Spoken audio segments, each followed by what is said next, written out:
I never thought I'd need my law degree to protect myself from my own father. Standing in my grandmother's kitchen at 32, watching Dad and his new wife Sharon walk through my front door with predatory smiles, I felt my world tilt. "Pack your things, Natalie," Dad announced, tossing legal papers on my counter. "This house is mine now." Sharon's crimson lips curved into a satisfied smirk as she ran her manicured fingers along my grandmother's antique china cabinet. "Time to move out, sweetheart." The morning had started peacefully with coffee in Grandma Rose's favorite mug, the one with hand-painted violets that she'd bought at a craft fair 40 years ago. I'd been living in her Victorian home for 3 years since she passed, maintaining her garden and preserving her memory in every carefully tended corner. The house stood on Maple Street, its wraparound porch and gingerbread trim making it a neighborhood landmark that people photographed during their evening walks. I was reviewing a client's contract at the kitchen table, surrounded by case files and the comforting scent of cinnamon from the candles Grandma always loved. The doorbell's chime interrupted my concentration, its melodic tone echoing through the high-ceilinged rooms. Through the peephole, I saw Dad standing there with Sharon, both dressed like they were attending a business meeting rather than visiting family. My father wore a charcoal suit I'd never seen before, his silver hair slicked back with too much product. Sharon stood beside him in a navy blazer and pencil skirt, her blonde hair pulled into a severe bun that made her face look sharper than usual. Their formal attire should have warned me something was wrong, but I'd grown accustomed to Dad's theatrical tendencies. "Natalie," Dad said, as I opened the door, his voice carrying that false warmth he used when he wanted something. He pushed past me without invitation, Sharon following with her designer heels, clicking against the original hardwood floors. They surveyed my home like buyers at an open house, Sharon's green eyes calculating the value of every antique, every carefully preserved detail. "We need to talk," Dad announced, setting his leather briefcase on the dining table with unnecessary force. The sound startled Whisker's grandma's ancient tabby cat, who'd been sunning himself on the windowsill. Dad pulled out a manila folder, extracting documents with the precision of someone who'd rehearsed this moment. "I've discovered something important," he said, spreading papers across the polished mahogany. "Found these in Mother's safety deposit box at First National Bank. Seems there was another will one that reflects her true wishes. According to these documents, the house belonged to him as her only surviving child. The papers looked official, complete with raised seals and multiple signatures. Sharon leaned over his shoulder, pointing out specific clauses with a manicured nail, her perfume overwhelming in the close space. Your grandmother clearly states here that the property should pass to her son." Sharon said, her voice syrupy with false sympathy. "She must have been confused when she made that other document, leaving it to you. Poor thing was quite ill toward the end." I picked up the papers, my hand steady despite the anger building in my chest. The formatting looked professional, the language properly legal, but something felt wrong about the paper quality, slightly too bright, too new for a document supposedly created years ago. "This is dated just 2 months before she died," I said, keeping my voice level. "I was caring for her daily then. She never mentioned changing her will." Dad's expression shifted to practiced sorrow. "She probably didn't want to hurt your feelings. You know how she was always trying to protect everyone's emotions. But blood is blood, Natalie. The house should stay with direct descendants." Sharon had already moved into the living room, running her fingers along the crown molding, mentally calculating renovation costs. "We've already consulted with contractors," she called out. "This wallpaper will have to go, of course. And that library your grandmother kept perfect size for a home theater." The casual cruelty of her words hit me like a physical blow. Grandma's library, where she'd taught me to read, where we'd spent countless evenings lost in stories together, reduced to entertainment space, for a woman who'd known her for less than 2 years. "The greenhouse will make a lovely spa room." Sharon continued photographing the French doors that led to the garden. "All those old plants taking up valuable square footage. We're thinking Japanese soaking tub, maybe a sauna." My grandmother's greenhouse where she'd cultivated rare orchids and taught me about patience and growth, where her heritage tomatoes still grew from seeds passed down through generations. I watched Sharon document my home like a conquest, each photo another violation of sacred space. Dad pulled out more papers, sliding them across the table with practiced efficiency. We've already spoken with our attorney. Everything's in order. We're prepared to give you 30 days to relocate, which is more than generous considering the circumstances. The papers included formal eviction notices, all properly formatted and filed. They'd been planning this ambush for weeks, maybe months. Every visit Sharon had made, every seemingly casual question about the house's history, had been reconnaissance for this moment. You can't be serious. I said, though, the evidence of their seriousness lay spread across my grandmother's table like battle plans. It's already done. Dad replied, his mask of sympathy slipping to reveal satisfaction underneath. The locksmith is scheduled for next month. I suggest you start looking for apartments. Something downtown would suit you better anyway, closer to your law firm, more appropriate for a single woman your age. The condescension in his voice sparked memories of every time he'd diminished me, every achievement he'd ignored or belittled. But this wasn't about me anymore.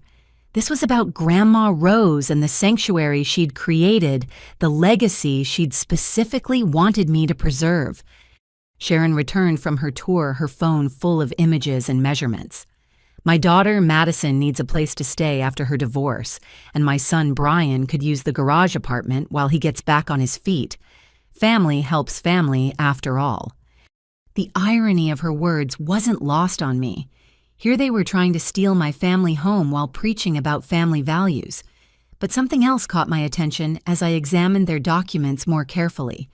The notary seal looked slightly off-center, and the date stamp had the kind of crisp clarity that suggested modern printing, rather than the slight smudging of actual ink stamps. More telling was the paperclip holding everything together. It was bright silver, untarnished. Grandma had been particular about her office supplies, always using the brass clips she'd inherited from her own mother.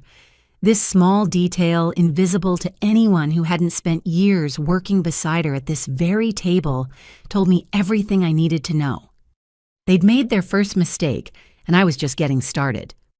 Sharon pulled out her phone again, this time showing me detailed renovation plans that made my stomach turn. The architectural drawings bore the logo of Pemberton Design, the most expensive firm in the city. They'd already invested serious money in their scheme, so confident in their forged documents that they'd begun the transformation of my grandmother's home before even setting foot inside today. The kitchen will be completely gutted, she explained, swiping through three-dimensional renderings. These old cabinets might look charming, but they're not practical. We're thinking Italian marble, perhaps some smart appliances.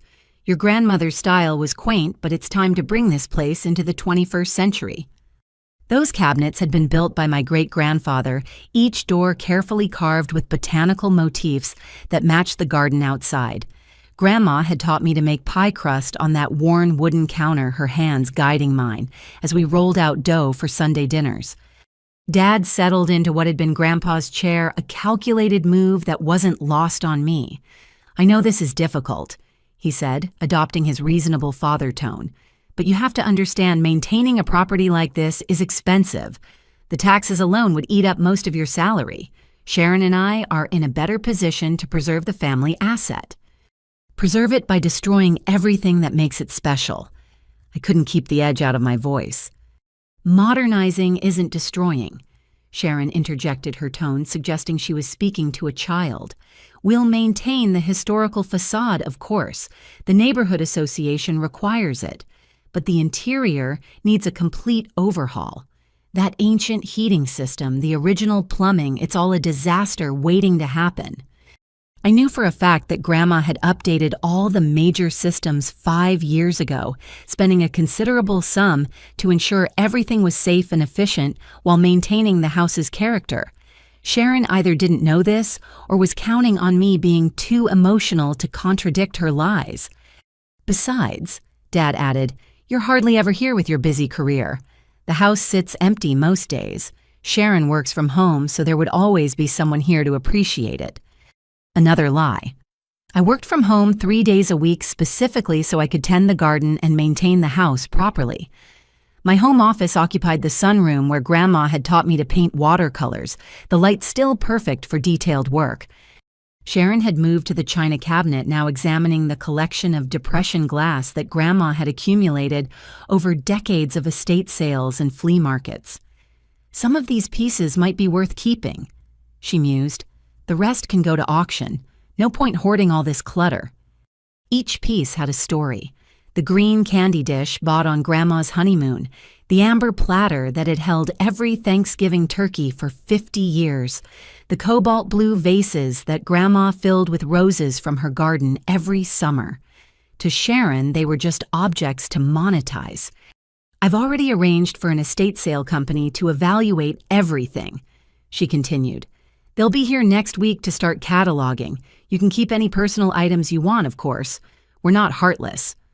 The casual assumption of ownership, the way she'd already scheduled strangers to paw through my grandmother's treasures, made my hands clench into fists. But I forced myself to remain calm, to think like the lawyer I was, rather than the granddaughter they were trying to dispossess. You mentioned you found these documents in a safety deposit box, I said, keeping my tone conversational. Which bank I'll need to verify that for my records? Dad's eyes flickered with something that might have been uncertainty. First National Downtown Branch, box number 543. The bank manager can confirm I'm listed as a signatory. Another lie. Grandma had banked with Community Trust, the small local bank that had held her accounts for 60 years. She distrusted the big national chains, preferring to do business with people she knew by name. And your attorney who reviewed these documents, I pressed. I'd like their contact information. Richardson and Associates. Sharon supplied quickly, too quickly. They specialize in estate law, very reputable firm. I knew Richardson and Associates. They'd been disbanded 2 years ago after a fraud scandal. Either Sharon had done inadequate research or she was testing to see how much I actually knew about the legal community. The eviction notice is already filed with the county, Dad said, pushing another document toward me. You'll receive official service in a few days, but I wanted to handle this personally. Despite everything, you're still my daughter. The words rang hollow. He hadn't remembered my birthday in 5 years, hadn't attended my law school graduation, hadn't visited once during the 3 months I'd spent caring for Grandma during her final illness. His definition of fatherhood extended only as far as his financial interests. The house has been in our family for 4 generations, I said quietly. Great-grandpa built it with his own hands after immigrating from Poland. Every room holds our history. Exactly why it should stay with the bloodline, Dad countered. You might marry someday, change your name. The house would pass out of the family entirely. The casual misogyny of his argument shouldn't have surprised me, but it did. As if my potential marriage somehow diminished my claim to my grandmother's legacy.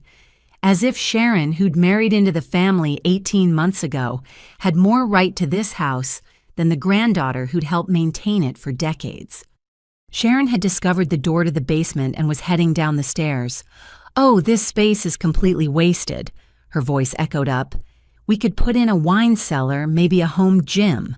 All these shelves of canning jars and preserves. Honestly, who does that anymore? I did. Every August, I continued Grandma's tradition of putting up tomato sauce pickles and jam from the garden's harvest. The basement shelves held 3 years of my efforts, plus some of Grandma's last batches that I couldn't bear to open. The property value alone makes this worthwhile, Dad said, apparently abandoning any pretense of sentiment.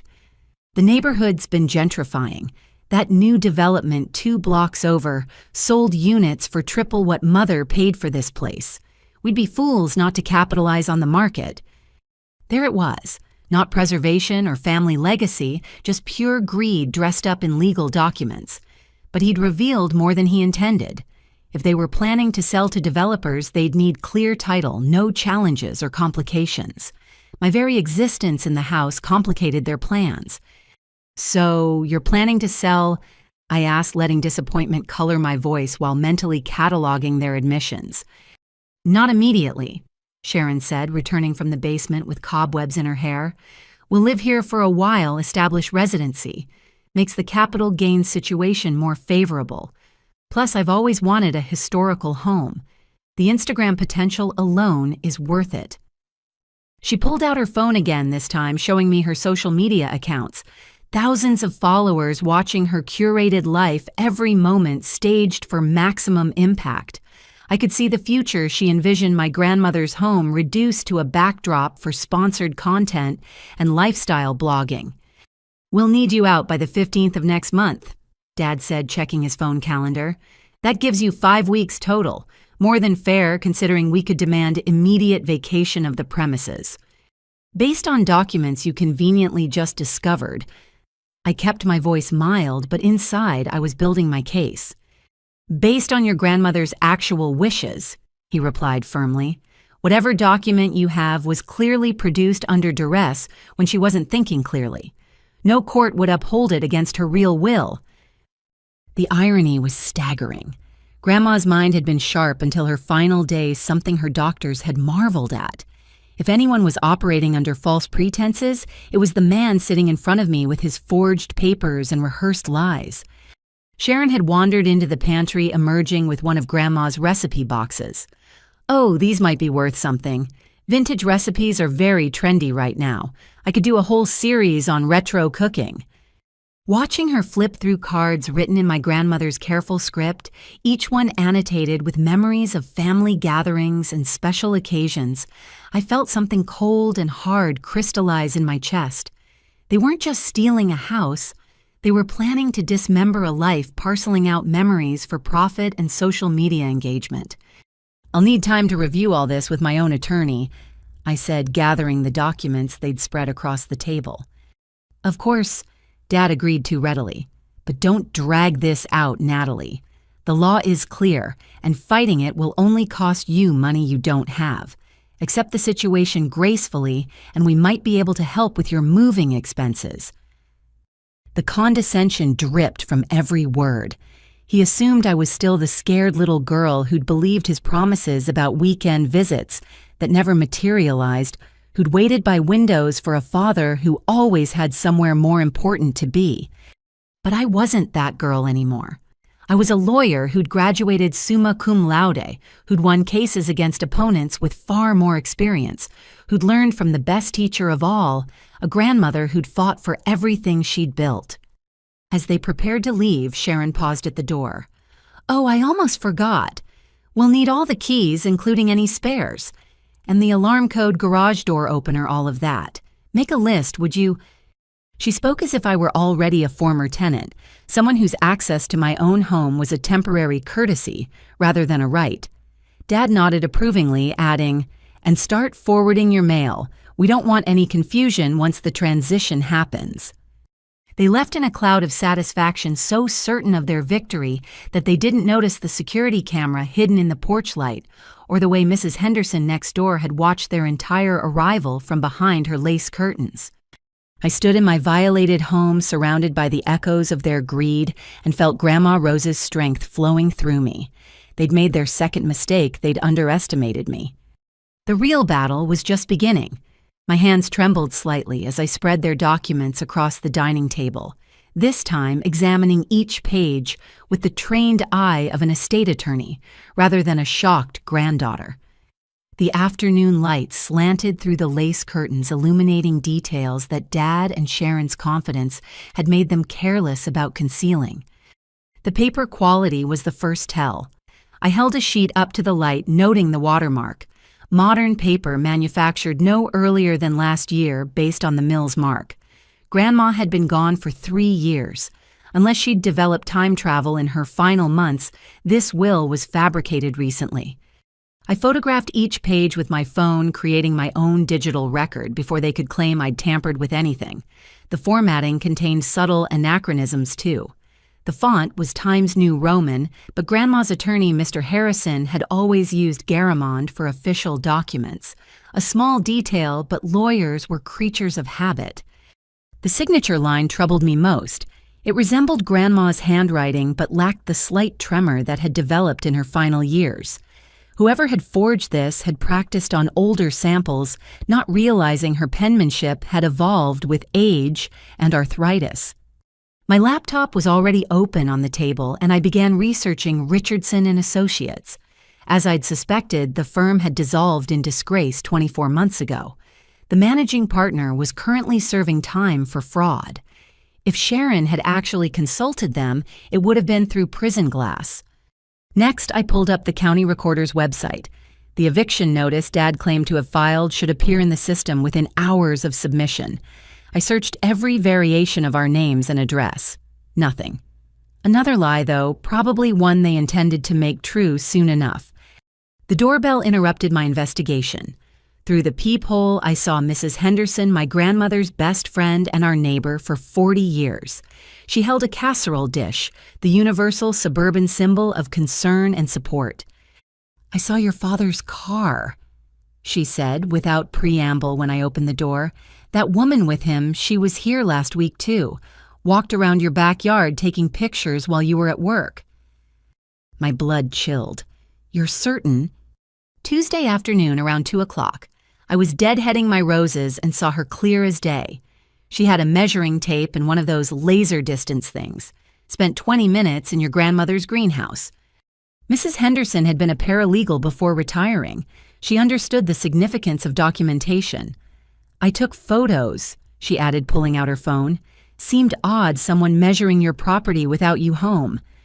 The images showed Sharon clearly dressed in workout clothes rather than business attire, methodically documenting my garden.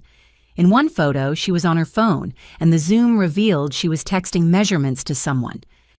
"There's more," Mrs. Henderson said, settling into the kitchen chair with practiced ease. "Your father's been asking questions around the neighborhood. Wanted to know about property values, recent sales, whether anyone had complaints about the house's condition." She'd brought more than casserole and surveillance photos. From her tote bag, she produced a folder of her own documentation. "I started keeping track after he approached me last month. Dates, times, what he asked. Call me paranoid, but Rose always said he'd try something like this." The folder contained meticulous notes in Mrs. Henderson's precise handwriting. Dad had been building his case for weeks, interviewing neighbors under the guise of family concern. He'd even contacted the Historical Society, inquiring about removing the house's protected status to allow for modern renovations. "Did Grandma ever mention anything about another will?" I asked, though I already knew the answer. Mrs. Henderson snorted a decidedly unladylike sound that would have made Grandma laugh. Rose was crystal clear about her wishes. She told everyone at the garden club that this house was yours. Made quite a speech about it at her last meeting, talking about legacy and the importance of women owning property. She pulled out her phone again, scrolling through videos. Actually, Margaret Chen recorded it. Rose was presenting her heritage tomato seedlings to the club, and she got emotional about passing things down to the right hands. The video showed my grandmother, frail but fierce, standing before her garden club peers. Her voice carried clearly. "This house will belong to my granddaughter, Natalie, just as these seeds will belong to all of you. Some things are meant to be inherited by those who'll tend them properly, not those who'd sell them for profit." The date stamp showed this was 6 weeks before her death, 2 weeks after Dad's supposed will was allegedly created. If his document was real, why would she publicly contradict it? "There's something else," Mrs. Henderson said, her voice dropping. "Your father approached my nephew, the one who works in construction, wanted to know about permits for demolishing historical structures, how to work around preservation restrictions. This was 2 months ago, Natalie. He's been planning this for a while." I felt the pieces clicking together. The timeline made sense now. Dad had started laying groundwork months ago, assuming I'd be an easy mark once he produced official-looking papers. He'd underestimated both me and the community that had watched me grow up in this house. "Would you be willing to provide a statement?" I asked, already knowing the answer. "I've already written one," she replied, producing another document. "Notarized and everything. Margaret Chen has one too, and Dorothy Williams from the Historical Society. Your grandmother was beloved Natalie. We won't let him steal her legacy. After Mrs. Henderson left, promising to rally more neighbors, I returned to my investigation. The forged will contained other inconsistencies. It referenced account numbers that didn't match any of Grandma's actual financial records. It mentioned pieces of jewelry she'd sold years before to pay for Grandpa's cancer treatment. Most damning, it included a bequest to Dad's first wife, my mother, who'd been dead for 15 years. Whoever had crafted this document hadn't done thorough research into our family history. They'd created a generic will that might fool a casual observer, but would never survive legal scrutiny. I called Mr. Harrison's office, getting his longtime secretary, Patricia. "Natalie, honey, he's been expecting your call. He's in court until 4, but he said to tell you everything's secure in the vault. Every single document, video statement, and codicil your grandmother ever signed." There are video statements. This was news to me. Multiple recordings over her last 5 years. Patricia confirmed.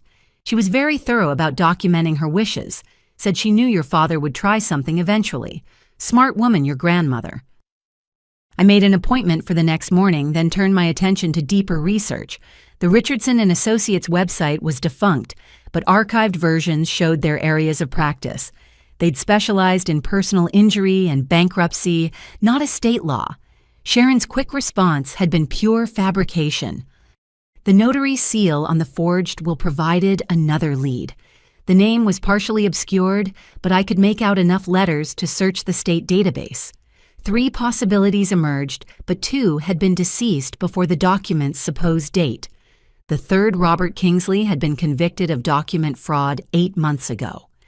I cross-referenced Kingsley's case files publicly available through the court system. His client list read like a who's who of elder abuse attempts. 5 cases involving forged wills, 3 fraudulent property transfers, and 2 guardianship scams.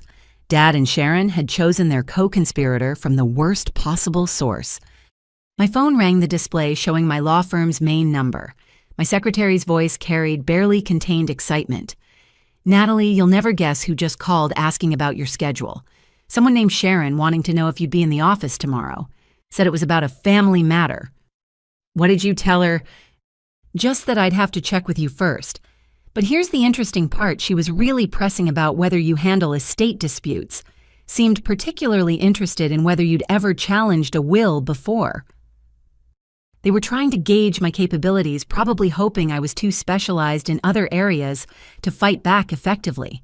They had no idea that estate law, particularly elder protection, had become my specialty after watching Grandma navigate the legal system to protect her assets from Dad's previous schemes.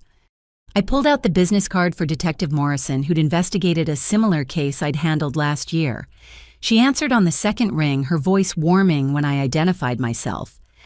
"Another elder abuse situation?" she asked, cutting straight to the point.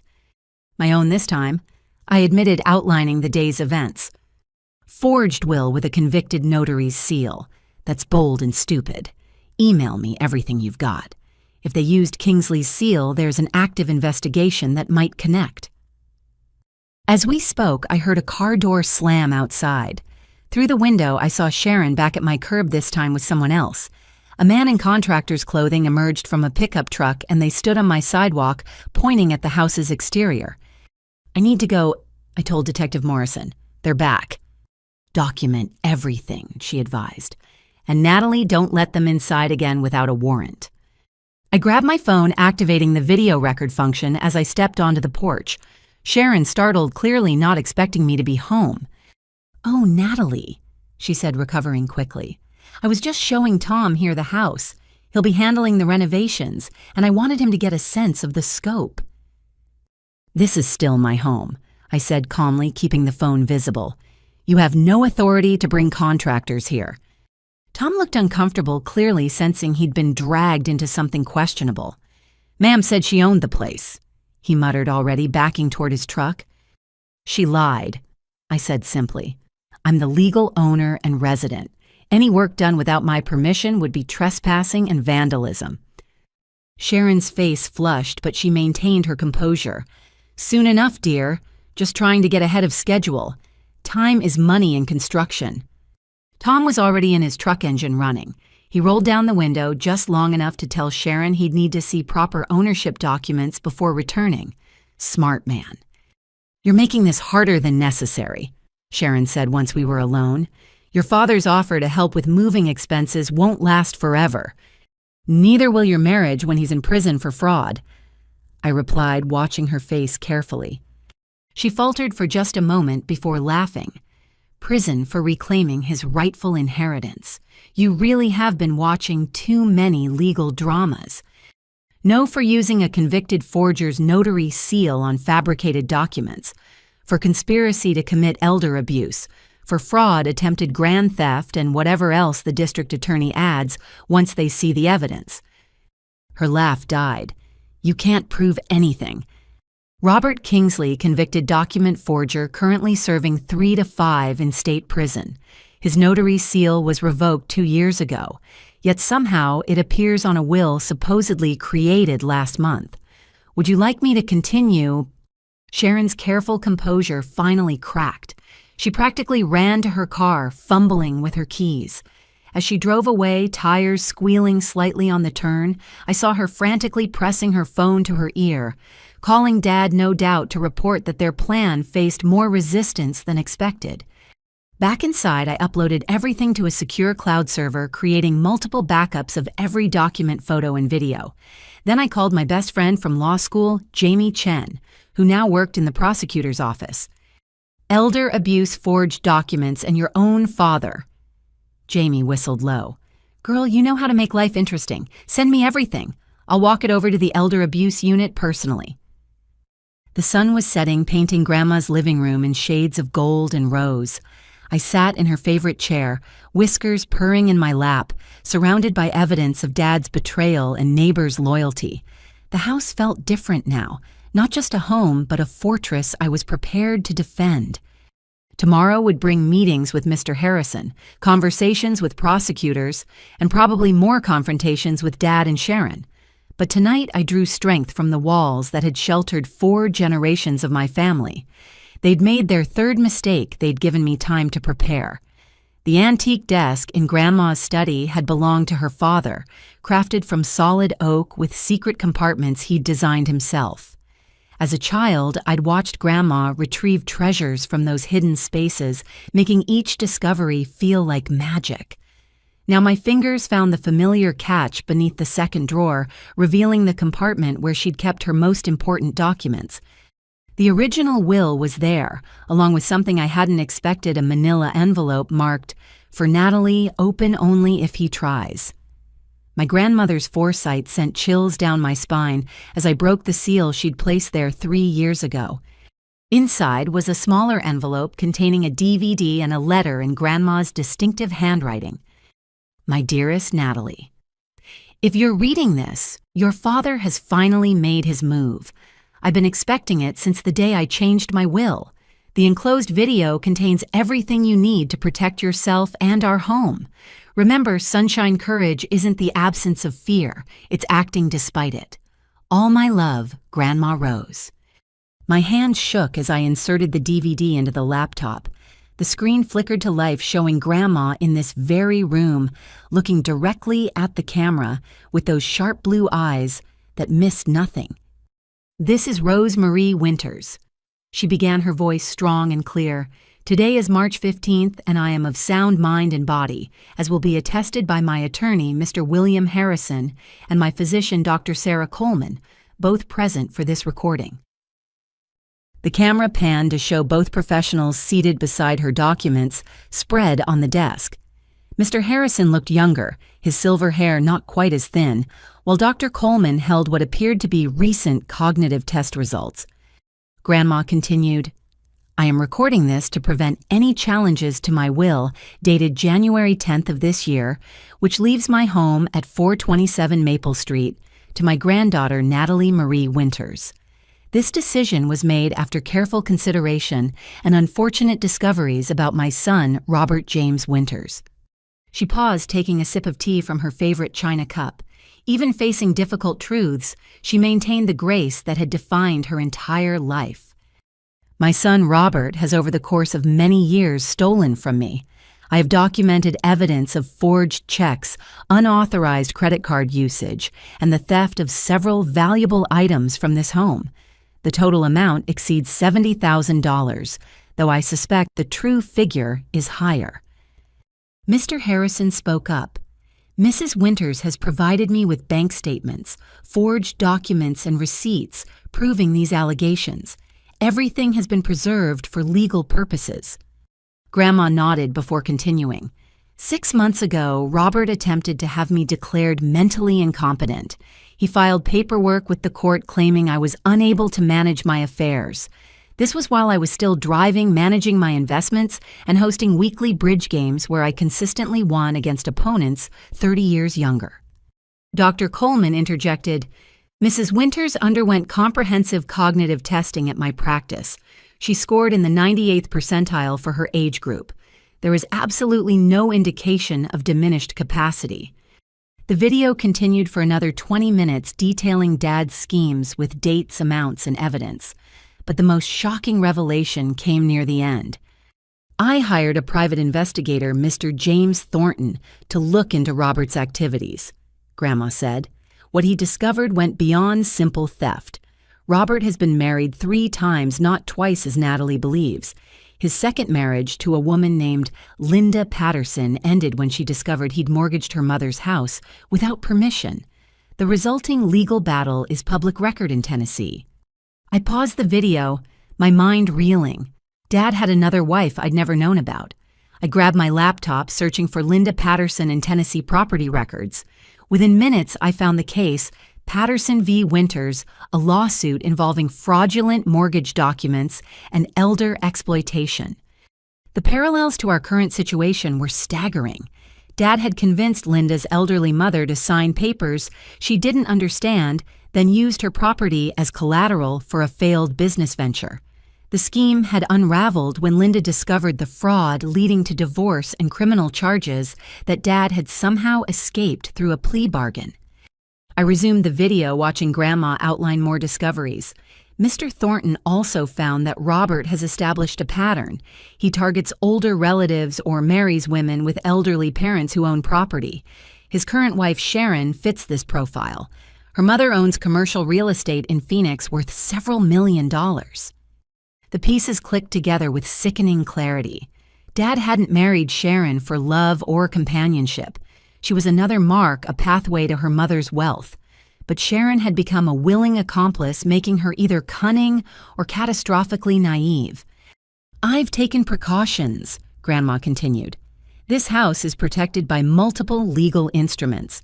The deed is held in an irrevocable trust with Natalie as sole beneficiary. Any attempt to challenge this arrangement will trigger immediate investigation by authorities I've already alerted to Robert's patterns. Mr. Harrison added, We've filed sealed documents with the court containing evidence of Mr. Winters' previous fraudulent activities. These will be released if he attempts any legal action against the estate. The video concluded with Grandma looking directly at the camera, speaking as if she knew I'd be watching someday. Natalie, honey, I'm sorry you have to deal with this. I tried to shield you from your father's true nature perhaps longer than I should have. But you're strong, stronger than you know. This house isn't just property, it's your heritage. Protect it not just for yourself, but for the daughters who'll come after you. And remember, I love you beyond words, beyond time, beyond life itself. The screen went dark, leaving me sitting in silence, broken only by Whisker's purring and the grandfather clock's steady ticking. I wiped tears from my cheeks, overwhelmed by my grandmother's love and foresight. She'd known this day would come and had prepared for it like a general planning a battle. I returned to the hidden compartment, finding more treasures. Bank statements highlighted with Dad's forgeries. Photos of items he'd stolen, each carefully labeled with dates and values. Copies of the fraudulent mortgage documents from Tennessee. A business card for James Thornton, the private investigator.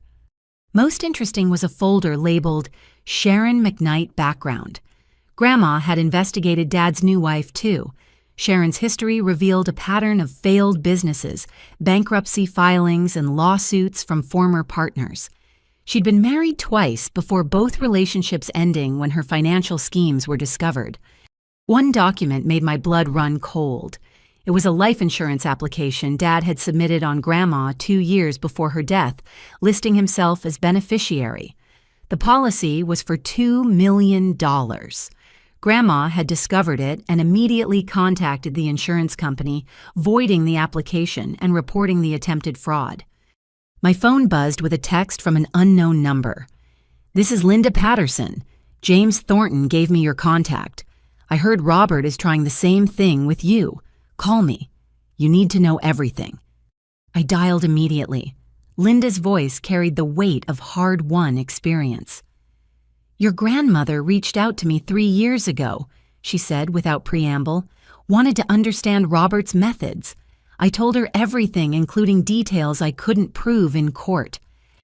"Like what?" "He drugs them," Linda said bluntly. "My mother started having confused episodes after Robert began bringing her special tea. Had it tested later, found traces of benzodiazepine, just enough to make her compliant, not enough to trigger obvious symptoms." My stomach turned. I thought of all the times Dad had visited Grandma, always offering to make her tea. She'd consistently refused, preferring to make her own. Had she suspected even then? "He records conversations too," Linda continued. "Edits them to make it sound like the victim is agreeing to things they never said. He tried to use recordings of my mother in court, but our lawyer proved they'd been manipulated." "Why didn't he go to prison?" "Good lawyer, sympathetic judge, and I was too exhausted to push for the maximum. I just wanted him gone. Your grandmother was smarter. She built a case file that would destroy him if he ever tried again. Guess he thought enough time had passed, or maybe he's getting desperate." We talked for another hour. Linda emailed me court documents, evidence files, and contact information for others Dad had targeted. The pattern was consistent: charm elderly relatives or in-laws, gain their trust, steal their assets, then disappear when discovered. "One more thing," Linda said before hanging up. "Check Sharon's mother. If Robert's running true to form, he's already started working on her. These people don't change, they just find new victims." After the call, I searched for information on Sharon's mother, Eleanor McKnight. She owned a chain of senior living facilities in Phoenix, a self-made millionaire who'd built her empire from nothing. Recent news articles mentioned she'd been considering selling the business due to health concerns. A horrible thought struck me. I called Detective Morrison, who answered despite the late hour. "I need you to do a welfare check," I said, urgently explaining my suspicions. "On it," she replied. "I'll contact Phoenix PD tonight. If your father's targeting another elderly victim, we need to move fast." I spent the next 2 hours organizing everything into a comprehensive file. The original "Will the Video Testimony Bank" records theft documentation, Linda Patterson's evidence, the Tennessee court documents, and proof of the forged will with its fraudulent notary seal. The case against Dad was overwhelming. But I also knew he wouldn't give up easily. Cornered criminals often became dangerous, and Dad had Sharon as an accomplice. They'd invested too much in this scheme to simply walk away. My phone rang, displaying Mrs. Henderson's number. "Natalie, I'm sorry to call so late, but there's a van in your driveway. 2 men are trying to get into your garage." I ran to the window, seeing a locksmith van parked outside. 2 men were indeed working on my garage door lock. Dad had decided not to wait for legal eviction. "Call 911, I told Mrs. Henderson. "I'm going to confront them." "Already calling on my other phone," she replied. "Be careful, dear." I grabbed my phone, activating the record function again, and stepped outside. The men looked up as my motion sensor lights flooded the driveway with brightness. "Can I help you?" I called out, staying on my porch for safety. "Got a work order to change these locks," one replied, looking uncomfortable. "Owner called, said it was an emergency." "I'm the owner," I said firmly, "and I didn't call anyone. You're attempting breaking and entering. The police are on their way."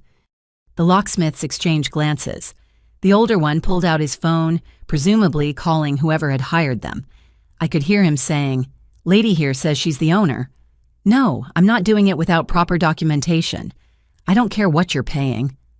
They were packing up their van when the police arrived. Officer Chen took their information while Officer Martinez took my statement.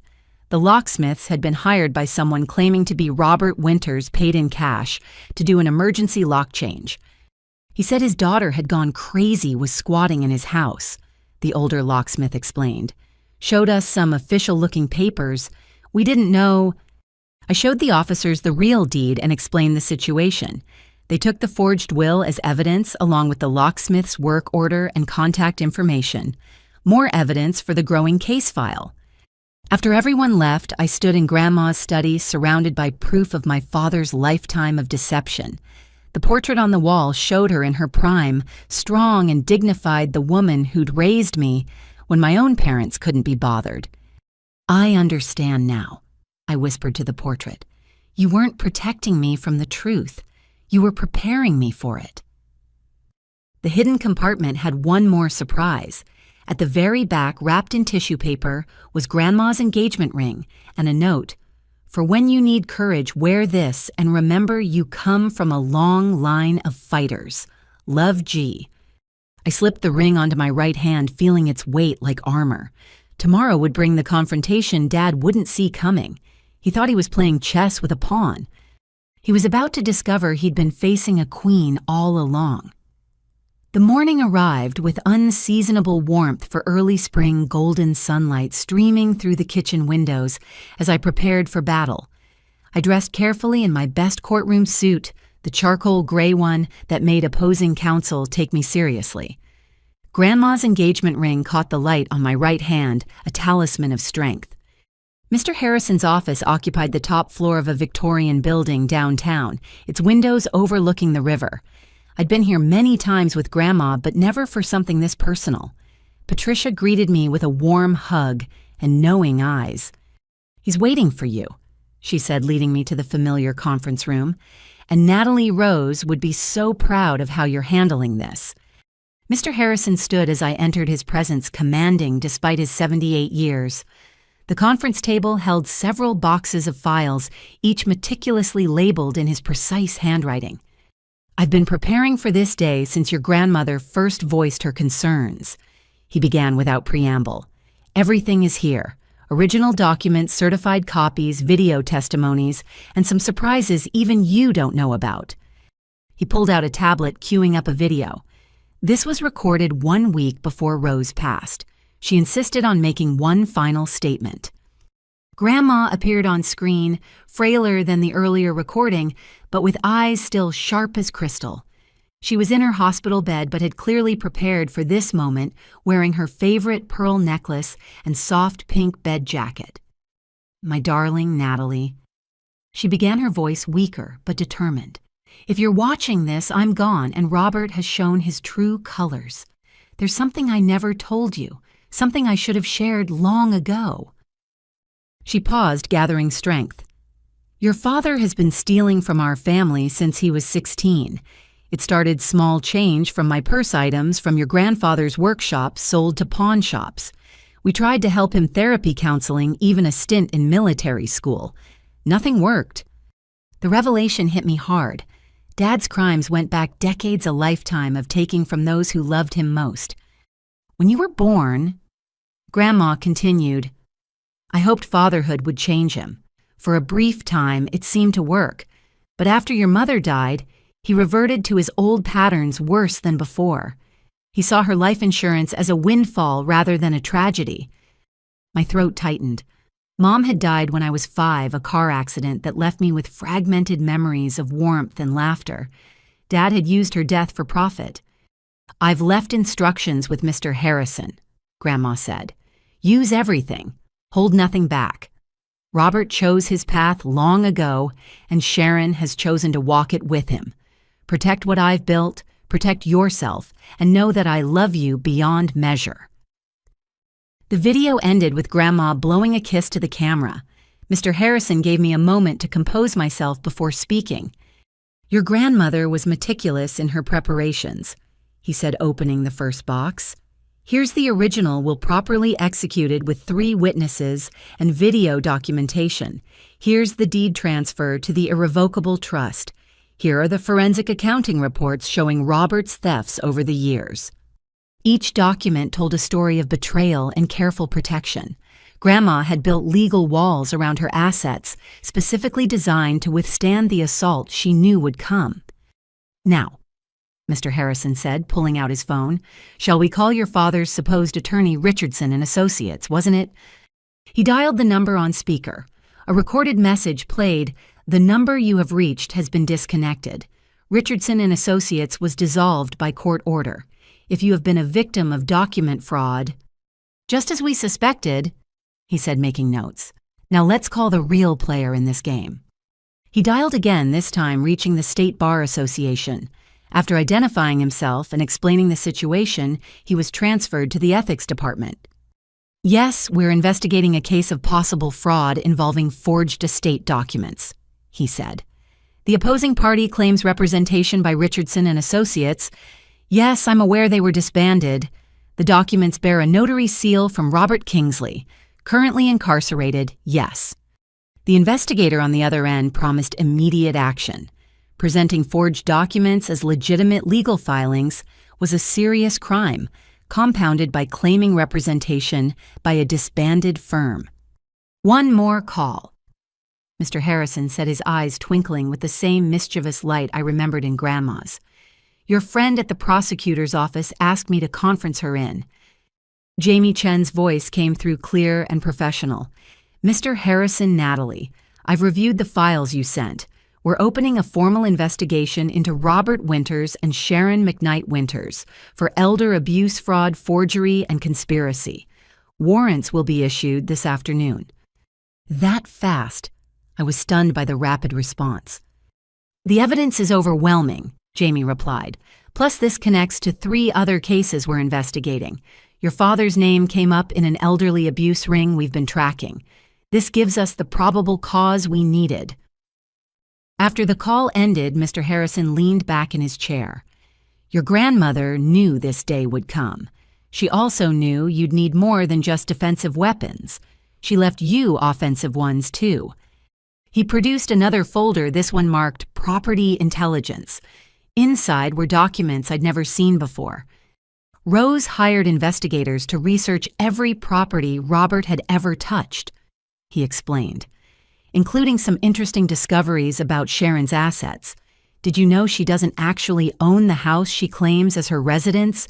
It belongs to her ex-husband, who allows her to live there as part of their divorce settlement. One violation of the agreement, such as criminal charges, and she's evicted immediately." The implications were staggering.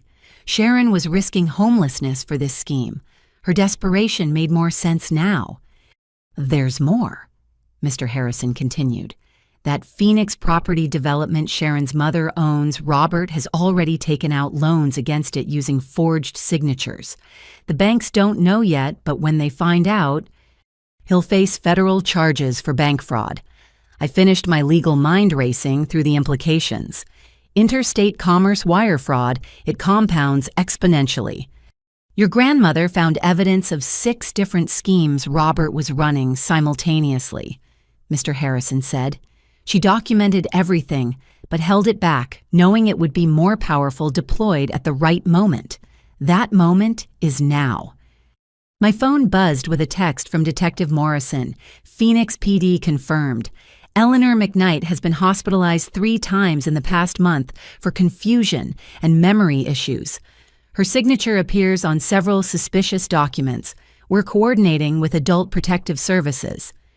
The scope of Dad's crimes kept expanding. He wasn't just a thief, he was a predator who specialized in victimizing the elderly, including his own mother. "What do you need from me?" I asked Mr. Harrison. "Stand strong," he replied. "They'll escalate when they realize their scheme is failing. Document everything, don't meet with them alone, and let the legal system work. Your grandmother built this case over years. All we have to do is execute her plan." I left his office with copies of key documents and a flash drive containing all the video testimonies. The weight of evidence was overwhelming, but I knew Dad wouldn't surrender easily. Desperate people did desperate things. My phone rang as I reached my car. Dad's number showed on the screen. I let it go to voicemail, then listened to the message. "Natalie, this is ridiculous. Call off whatever dogs you've set on us. We can work this out as a family. I'm your father, for God's sake. Sharon and I are willing to compromise. Maybe shared ownership, call me back." Compromise. Now that his plan was crumbling, he wanted to negotiate. But you can't compromise with someone who sees you only as an obstacle to profit. A second call came through, this time from Sharon. Her voicemail was less conciliatory. "You have no idea who you're messing with. I have connections, resources you can't imagine. This isn't over. That house will be ours one way or another." I saved both messages, forwarding them to Detective Morrison and Jamie. More evidence of their ongoing conspiracy. Back home, I found Mrs. Henderson in my garden watering Grandma's roses. Several other neighbors were with her, including Margaret Chen from the Garden Club and Dorothy Williams from the Historical Society. "We've formed a watch," Mrs. Henderson announced. "Someone will always have eyes on your house. My nephew installed extra cameras this morning, all recording to the cloud. Anyone tries anything suspicious, we'll know immediately." The support overwhelmed me. These women had been Grandma's friends, and now they were mine, forming a protective circle around her legacy. "There's something else," Dorothy said, producing a folder. "The Historical Society is filing emergency papers to increase the house's protected status. No modifications will be possible without our approval, which I assure you won't be forthcoming for your father's plans." Margaret added, "The Garden Club is documenting the heritage plants in your greenhouse. Some of those tomato varieties are registered heirlooms. Destroying them would violate preservation laws." They'd found ways to add legal protections I hadn't even considered. Grandma's community was fighting back with their own weapons. My phone buzzed with an alert from the security system. A car had pulled into the driveway, one I didn't recognize. Through the window, I saw a man in an expensive suit approaching the door. "I'll handle this," I said, but Mrs. Henderson was already on her phone. "Police are 3 minutes out," she reported, "just in case." I opened the door before he could ring the bell. The man smiled, all teeth and false charm. "Ms. Winters, I'm Bradley Thornton from Thornton Real Estate Development. I understand this property may soon be available. I'd like to make a preemptive offer. Cash quick closing, well above market value." "The property isn't for sale," I said firmly. "Not yet," he agreed, still smiling. "But circumstances change. Your father suggested I speak with you directly. Perhaps we could come to an arrangement that benefits everyone." So Dad was already trying to sell my home before he even possessed it. The hubris was breathtaking. "Mr. Thornton, you're trespassing on private property to discuss a fraudulent real estate transaction," I said, keeping my voice level. "I'm an attorney specializing in elder abuse and real estate fraud. Would you like to continue this conversation, or would you prefer to leave before the police arrive?" His smile finally faltered. Behind him, a patrol car turned onto our street. "I think there's been a misunderstanding," he said, backing toward his car. "I was given incorrect information. My apologies for disturbing you." He left quickly, tires chirping slightly in his haste.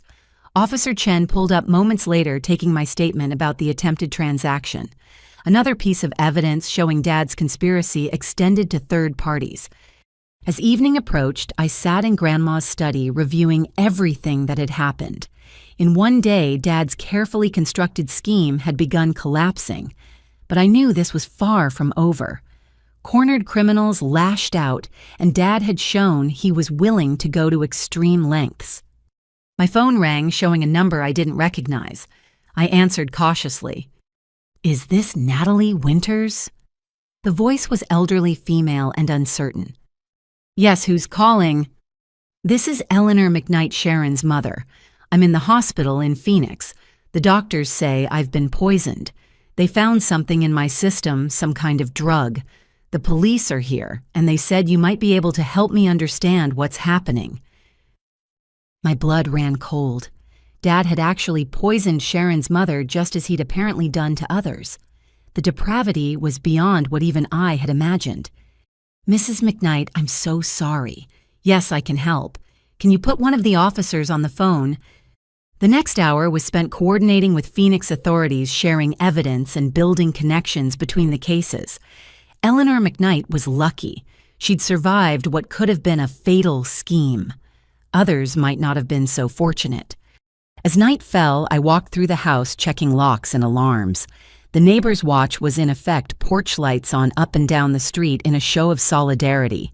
Grandma's house stood strong, protected by love, law, and community. But I knew tomorrow would bring new challenges. Dad and Sharon were still free, still desperate, and still dangerous. The real battle was just beginning. The next morning arrived with an unexpected cold snap frost glittering on Grandma's garden, like scattered diamonds. I'd barely slept, my mind racing through legal strategies and possible scenarios.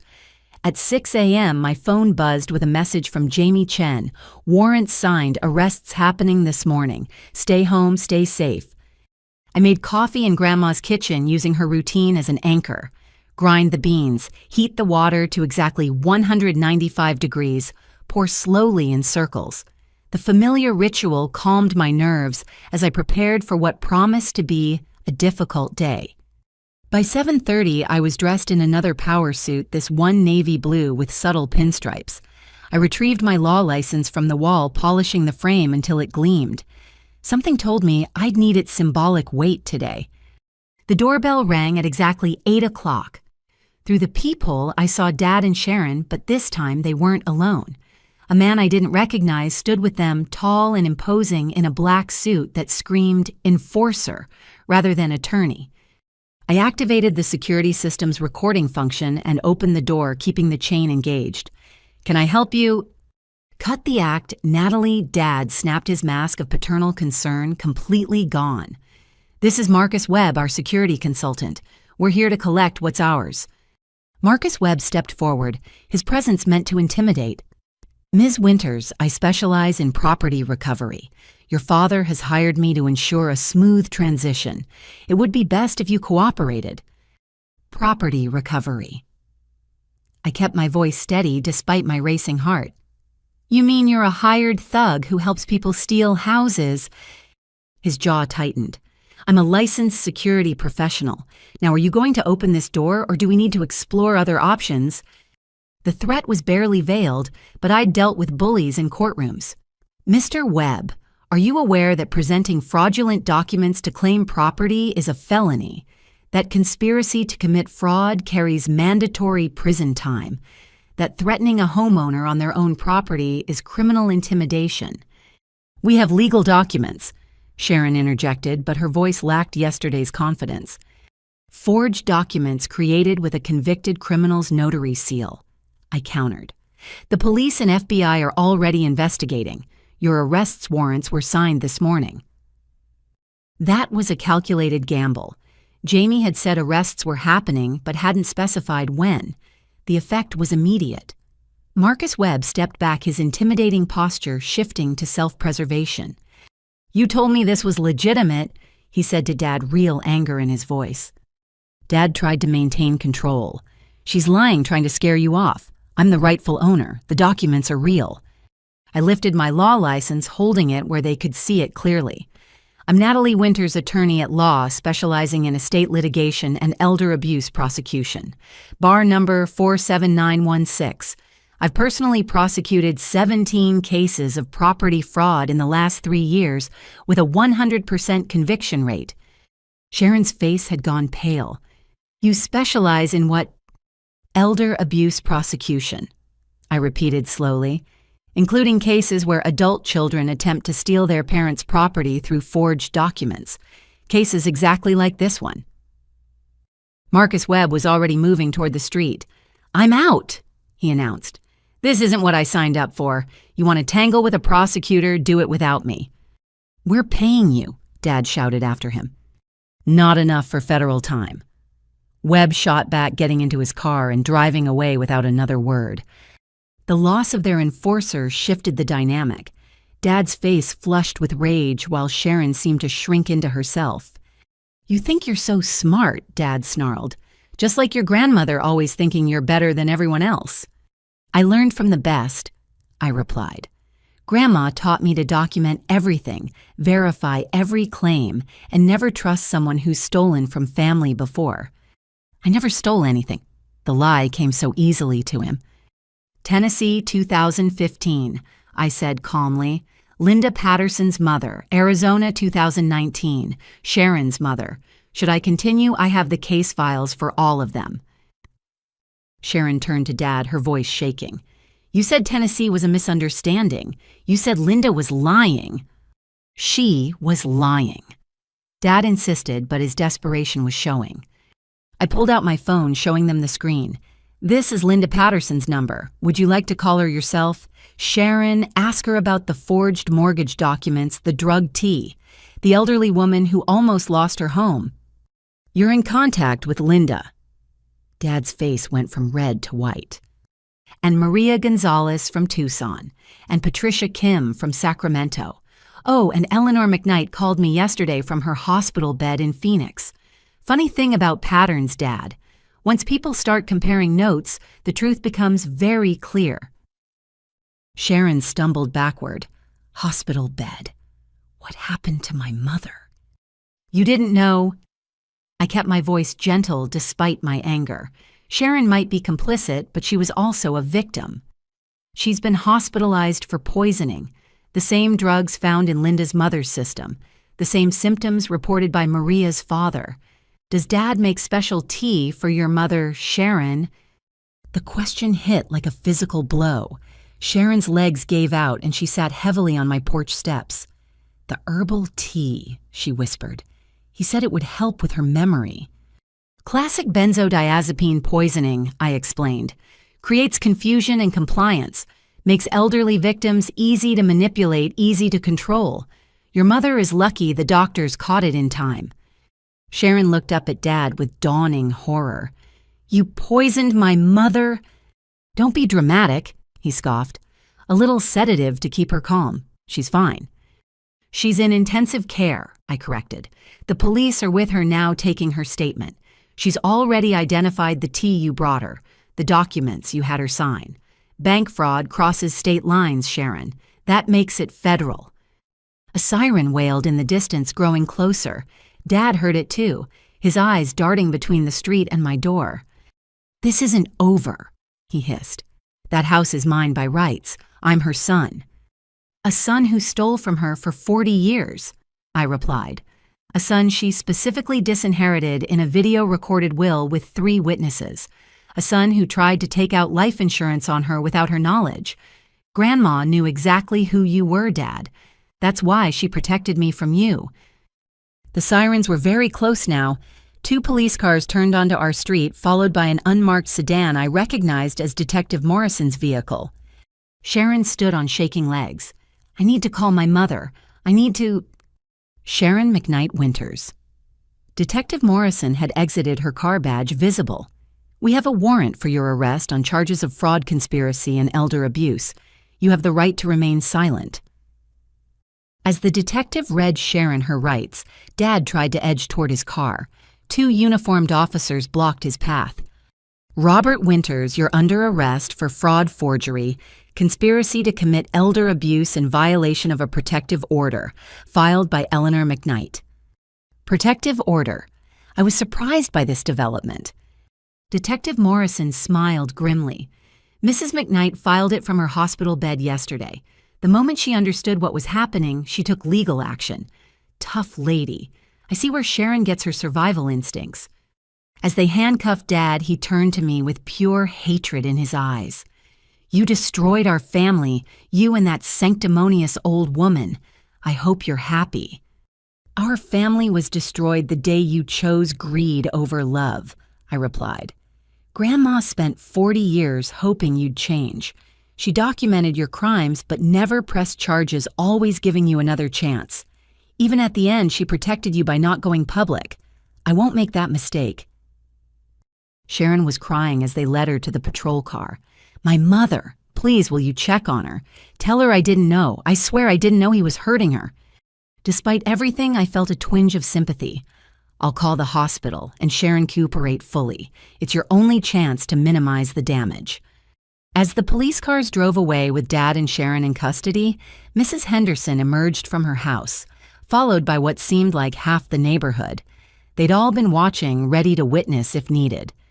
"Your grandmother would be so proud," Mrs. Henderson said, enveloping me in a hug that smelled of lavender and safety. Margaret Chen was recording everything on her phone. "For the Garden Club newsletter," she explained. "Rose's granddaughter, the attorney who took down a property fraud ring. Wait until the ladies at the state convention hear about this." Detective Morrison approached, looking satisfied. "That was textbook perfect. You stayed calm, presented facts, and let them incriminate themselves. Your recording will be valuable evidence." "What happens now?" I asked, suddenly exhausted as the adrenaline faded. "There'll be a rain tomorrow. Given the interstate nature of the crimes and the elder abuse charges, bail will be substantial if granted at all. The Phoenix connection makes this a multi-jurisdictional case. The FBI will probably take lead." She handed me her card with additional numbers written on the back. "These are victim services coordinators. They'll help you navigate the process. And Natalie." That comment about specializing in elder abuse prosecution, that was brilliant psychological warfare. After everyone left, I stood in my entryway staring at my law license. I did specialize in contract law primarily, but I'd taken elder abuse cases pro bono after watching Grandma navigate the legal system. Now I understood why she'd encouraged that path. She'd been preparing me to fight this exact battle. I called Eleanor McKnight's hospital room. She answered on the second ring, sounding stronger than yesterday. "Natalie." "The nice detective told me they arrested them. Is it true?" "Yes, ma'am. Both of them are in custody. Sharon wanted me to tell you she didn't know about the tea. She's devastated about what happened." Eleanor sighed. "I believe her. Sharon's many things, but she loves me in her own way. That man, though, he's a special kind of evil, pretending to care while poisoning me slowly. The doctors say I could have died if it had continued." We talked for 20 minutes. Eleanor was already working with prosecutors determined to see justice done. She mentioned liquidating her Phoenix properties to prevent any future schemes, planning to put everything in a trust her daughter couldn't touch. "Your grandmother warned me," Eleanor said before we hung up. "Last year, she called out of the blue, said she'd heard Robert was dating someone with an elderly mother who owned property. Told me to be careful. I should have listened better." Even from beyond the grave, Grandma had tried to protect others from her son's predation. Her network of defense extended far beyond just our family. As night fell, I sat in Grandma's chair with Whiskers purring in my lap. The house felt different now, lighter somehow, as if a dark cloud had finally lifted. The danger wasn't completely over. There would be trials, testimony, and probably more schemes from Dad, even behind bars. But the immediate threat had passed. I looked at Grandma's portrait, raising my coffee cup in a toast. "We did it," I whispered. "Just like you planned. The house is safe, and he can't hurt anyone else's grandmother now." The phone rang, showing Jamie Chen's number. "Natalie, you need to know something. We found evidence in your father's car. Lists of elderly people with property research on their health conditions, their family situations. He was building a database of future victims." The scope of Dad's evil continued to expand. He hadn't just been an opportunistic thief, but a systematic predator, treating elder abuse as a business model. "There's more," Jamie continued. "We found a life insurance policy on you, taken out 6 months ago, forged signature. He was planning something, Natalie. Be very careful until he's sentenced and transferred to federal prison." The chill that ran down my spine had nothing to do with the evening temperature. Dad hadn't just wanted my house. He'd been positioning for a larger prize. The thought that my own father had contemplated my death for profit should have shocked me, but after everything I'd learned, it felt almost inevitable. I double-checked every lock, every window, every security sensor. Tomorrow would bring new challenges as the legal process unfolded. But tonight, I was safe in Grandma's fortress, surrounded by the love she'd built into every wall, every garden bed, every carefully preserved memory. The war might not be over, but we'd won the first battle decisively, and I was just getting started. The courthouse steps were slick with morning drizzle as I arrived for Dad and Sharon's arraignment. Jamie Chen met me at security, her expression professionally neutral, but her eyes warm with support. Media caught wind of the story, she warned as we walked toward the courtroom. Elder abuse ring, multiple states family betrayal, it's got all the elements they love. Don't be surprised if reporters approach you. Indeed, the hallway outside the courtroom buzzed with more activity than usual. I recognized a reporter from the local news, another from the state paper. They turned toward us like sharks scenting blood, but Jamie's prosecutorial presence kept them at bay. Inside the courtroom, I chose a seat where Dad and Sharon would see me clearly. Other victims had gathered too. Linda Patterson had flown in from Tennessee looking grimly satisfied. Maria Gonzalez sat with her adult children, tissues clutched in her weathered hands. Even Eleanor McKnight had insisted on attending wheelchair-bound, but fierce with determination. "All rise," the bailiff announced as Judge Patricia Hoffman took the bench. I knew her reputation fair but harsh on elder abuse cases after her own grandmother had been victimized by a caregiver. Dad entered first orange jumpsuit, replacing his usual calculated wardrobe. The sight should have brought satisfaction, but I felt only sadness for the father he could have been. Sharon followed her designer persona, crumbled into a tear-stained woman who looked every one of her 53 years. "We'll hear case number 78942 first," Judge Hoffman announced, State versus Robert James Winters. The prosecutor, a veteran named Michael Torres, outlined the charges with devastating efficiency. 15 counts of fraud, 8 counts of forgery, 6 counts of elder abuse, 3 counts of attempted murder by poisoning. The last charge made the gallery gasp. "Your Honor," Torres continued, "evidence suggests Mr. Winters administered controlled substances to elderly victims with the intent to cause death after securing their assets. 3 victims required emergency medical intervention. We consider him an extreme flight risk and danger to the community." Dad's public defender, looking overwhelmed, attempted damage control. "These charges are excessive, Your Honor. My client is a businessman who perhaps made poor judgments but never intended harm." Poor judgments. Judge Hoffman's voice could have frozen flame. Poisoning elderly women is poor judgment. As the lawyers argued, bail movement in the gallery caught my eye. Sharon had turned in her seat, scanning faces until she found her mother. The 2 women locked eyes across the courtroom, years of complicated history compressed into a single moment. Eleanor McKnight raised her hand slowly, deliberately, and pointed at Sharon, not with anger, but with profound disappointment.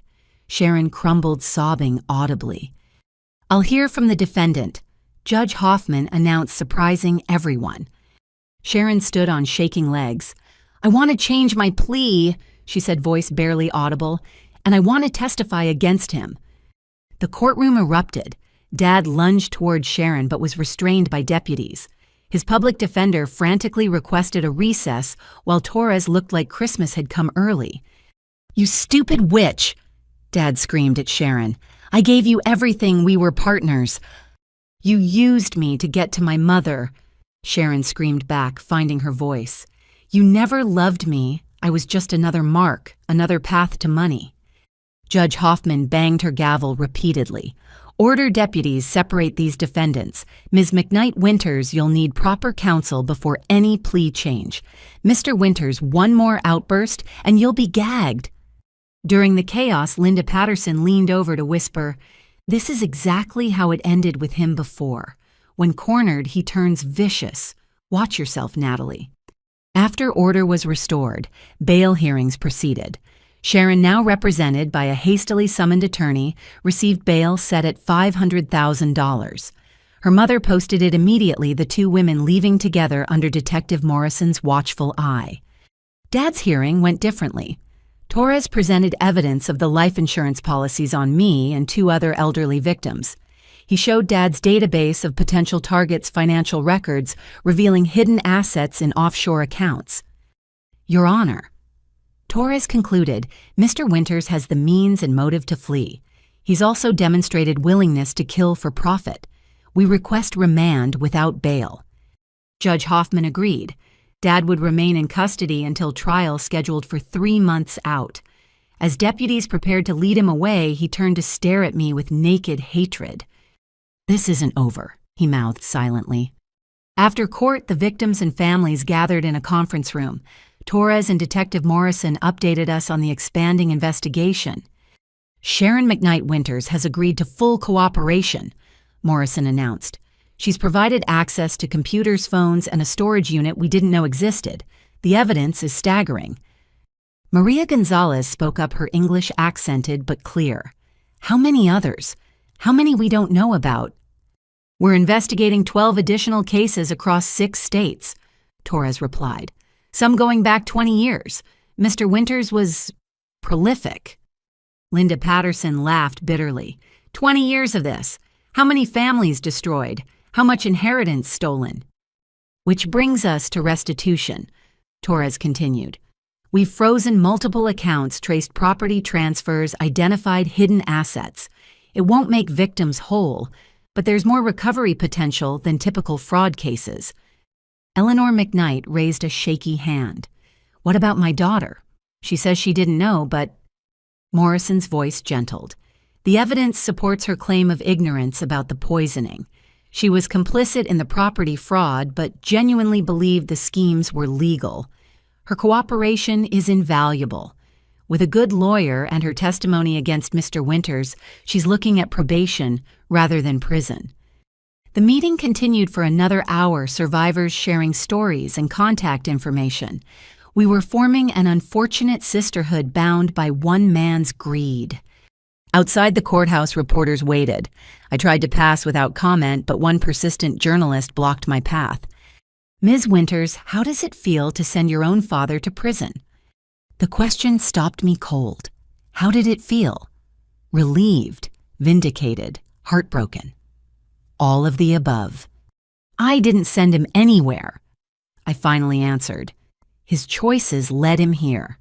My grandmother protected our family legacy from a man who saw love as weakness and family as opportunity. If that makes me cold, so be it. Your father claims you manipulated your grandmother. Any response? My grandmother graduated college in 1952 when women were barely admitted. She built a business, raised a family, and accumulated wisdom over 93 years. Anyone who thinks she could be manipulated didn't know Rose Winters. I pushed past them toward my car, but another reporter shouted, "What about forgiveness? He's still your father." That stopped me again. I turned back, thinking of all the victims in that conference room. Forgiveness without accountability enables abuse, I said clearly. My father stole from the elderly for decades.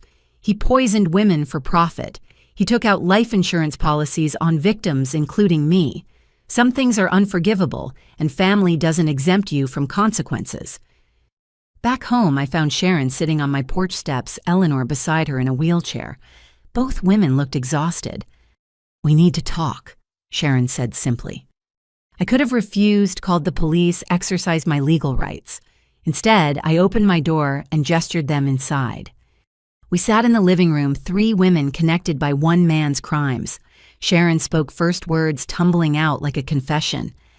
I met Robert at a financial planning seminar. I was broke after my second divorce, desperate to rebuild. He seemed so sophisticated, so caring. He asked about my mother within our first 3 dates, but I thought he was being thoughtful. She laughed bitterly. Every romantic gesture was calculated. The weekend trips were to research property values. The family dinners were to assess my mother's mental state. I gave him access to everything because I thought we were building a life together. When did you suspect? I asked. Little things at first. How he'd redirect conversations to inheritance pushed me to get power of attorney. But the real moment, when I found searches on his computer about benzodiazepine dosing in the elderly, I convinced myself he was researching for a relative. The truth was too horrible to accept. Eleanor reached for her daughter's hand. We all see what we want to see. I liked Robert at first, too. Charming, attentive, always bringing those special teas. Even when I started feeling confused, I blamed my age rather than suspicion. He's done this so many times, Sharon continued. The prosecutor showed me files, photos, victim statements. The exact same pattern with every woman he married or dated. I wasn't special. I was just the latest mark with an elderly relative who owned property. Her voice broke. I helped him forge your grandmother's will. He said it was just to scare you, make you negotiate. I knew it was wrong, but thought, God, I actually thought we were clever. I'm so sorry, Natalie. To you, to your grandmother's memory, to my mother. I'm so sorry. What do you say to someone who helped try to steal your home but was also victimized? I thought of Grandma. Her infinite capacity for seeing people clearly while still hoping for their better angels. Sharon, you'll face consequences for your choices, I said carefully. But you're also doing the right thing now. That matters. The prosecutor says if I testify truthfully, I'll get probation and community service, Sharon replied. I'll do whatever it takes to put Robert away. He can't hurt anyone else's mother. Eleanor spoke up, her voice stronger than her frail appearance suggested. I'm selling the Phoenix properties. Everything's going into a trust for Alzheimer's research. If Robert wanted my money so badly, it'll go somewhere he can never touch it. We talked for another hour, sharing information and building understanding. Sharon revealed more about Dad's methods, his research techniques, his ability to compartmentalize family from profit. By the time they left, we weren't friends, but we weren't enemies either. We were survivors. That evening, Detective Morrison called with updates. The storage unit was a gold mine. We found documents going back to his college years. He's been running elder abuse scams since he was 19. His own grandmother was his first victim. My blood chilled. Grandma's mother, great-grandma Sarah, had died when I was young. Family lore said she'd been confused in her final year's finances in disarray. Now I wondered if that confusion had been chemically induced. There's something else, Morrison continued. We found journals. Your father documented everything like trophies. Names, amounts stolen, methods used. He was proud of it, Natalie. Saw it as a business model he'd perfected. The sociopathy was complete. Dad hadn't just committed crimes, he'd celebrated them, documented them like a twisted resume. How had Grandma lived with knowing her son was a monster? How had she protected me while carrying that burden? I spent the evening in Grandma's study reading through her letters and journals with new understanding. She'd known everything, fought to protect everyone she could, and still hoped somehow her son would change. The depth of her strength humbled me. A soft knock interrupted my reading. Through the window, I saw Mrs. Henderson with a thermos and 2 cups. Thought you might need company, she said when I opened the door. It's been quite a day. We sat on the porch sharing tea and watching fireflies dance in the garden. The house felt peaceful again, as if Grandma's spirit was satisfied with the day's justice. Your grandmother would be proud, Mrs. Henderson said softly. Not happy, never happy about this, but proud of how you handled it. I feel like I failed him somehow, I admitted. Like I should have tried harder to have a relationship, maybe things would have been different. Mrs. Henderson snorted. Honey, your father was stealing from relatives before you were born. You didn't fail him. He failed, you failed your grandmother, failed every basic standard of human decency. Some people are just broken, and it's not your job to fix them. Her words carried the wisdom of experience. We sat in comfortable silence, 2 women united by love for another woman whose legacy would outlive her son's crimes. As night deepened, I thought about tomorrow. The trial would be brutal, the media coverage invasive, the family secrets laid bare for public consumption. But Grandma's house stood strong around me, filled with love that no amount of greed could steal. Dad had unraveled, revealed as the predator he'd always been. His empire of deception was crumbling, taking him and his accomplices down with it. But from the ashes, something new was growing. A network of survivors, a legacy of protection, and the knowledge that one woman's foresight had saved dozens of others from harm. The house was safe. The truth was revealed. Justice was beginning. And somewhere I was certain Grandma Rose was smiling. 3 weeks into the pre-trial discovery phase, I sat in the prosecutor's office surrounded by bankers' boxes filled with evidence. Each box held another chapter of Dad's crimes, another family destroyed, another elderly victim betrayed. But Torres had called me in for something specific, something he'd warned would be difficult to hear. We finished analyzing the journals from the storage unit. He began, his usually confident demeanor subdued. Your father was comprehensive in his record-keeping. He documented everything, including things about your family history you might not know. He handed me a leather journal, its pages yellowed with age. Dad's handwriting from decades ago, neater and more controlled than his current scrawl, filled every line. This entry is from 1985, Torres indicated. He would have been 22. I read with growing horror. Successfully convinced Grandma Sarah to sign the power of attorney. The confusion from her medication is working perfectly. Told Mom the doctor prescribed it for anxiety, but it's really Valium from that dealer on campus. Grandma's savings should last through my senior year if I'm careful. Mom suspects nothing too trusting as always. Great-Grandma Sarah. His own grandmother, the woman who'd immigrated from Poland with nothing and built a small fortune through decades of hard work. He drugged and robbed her while still in college.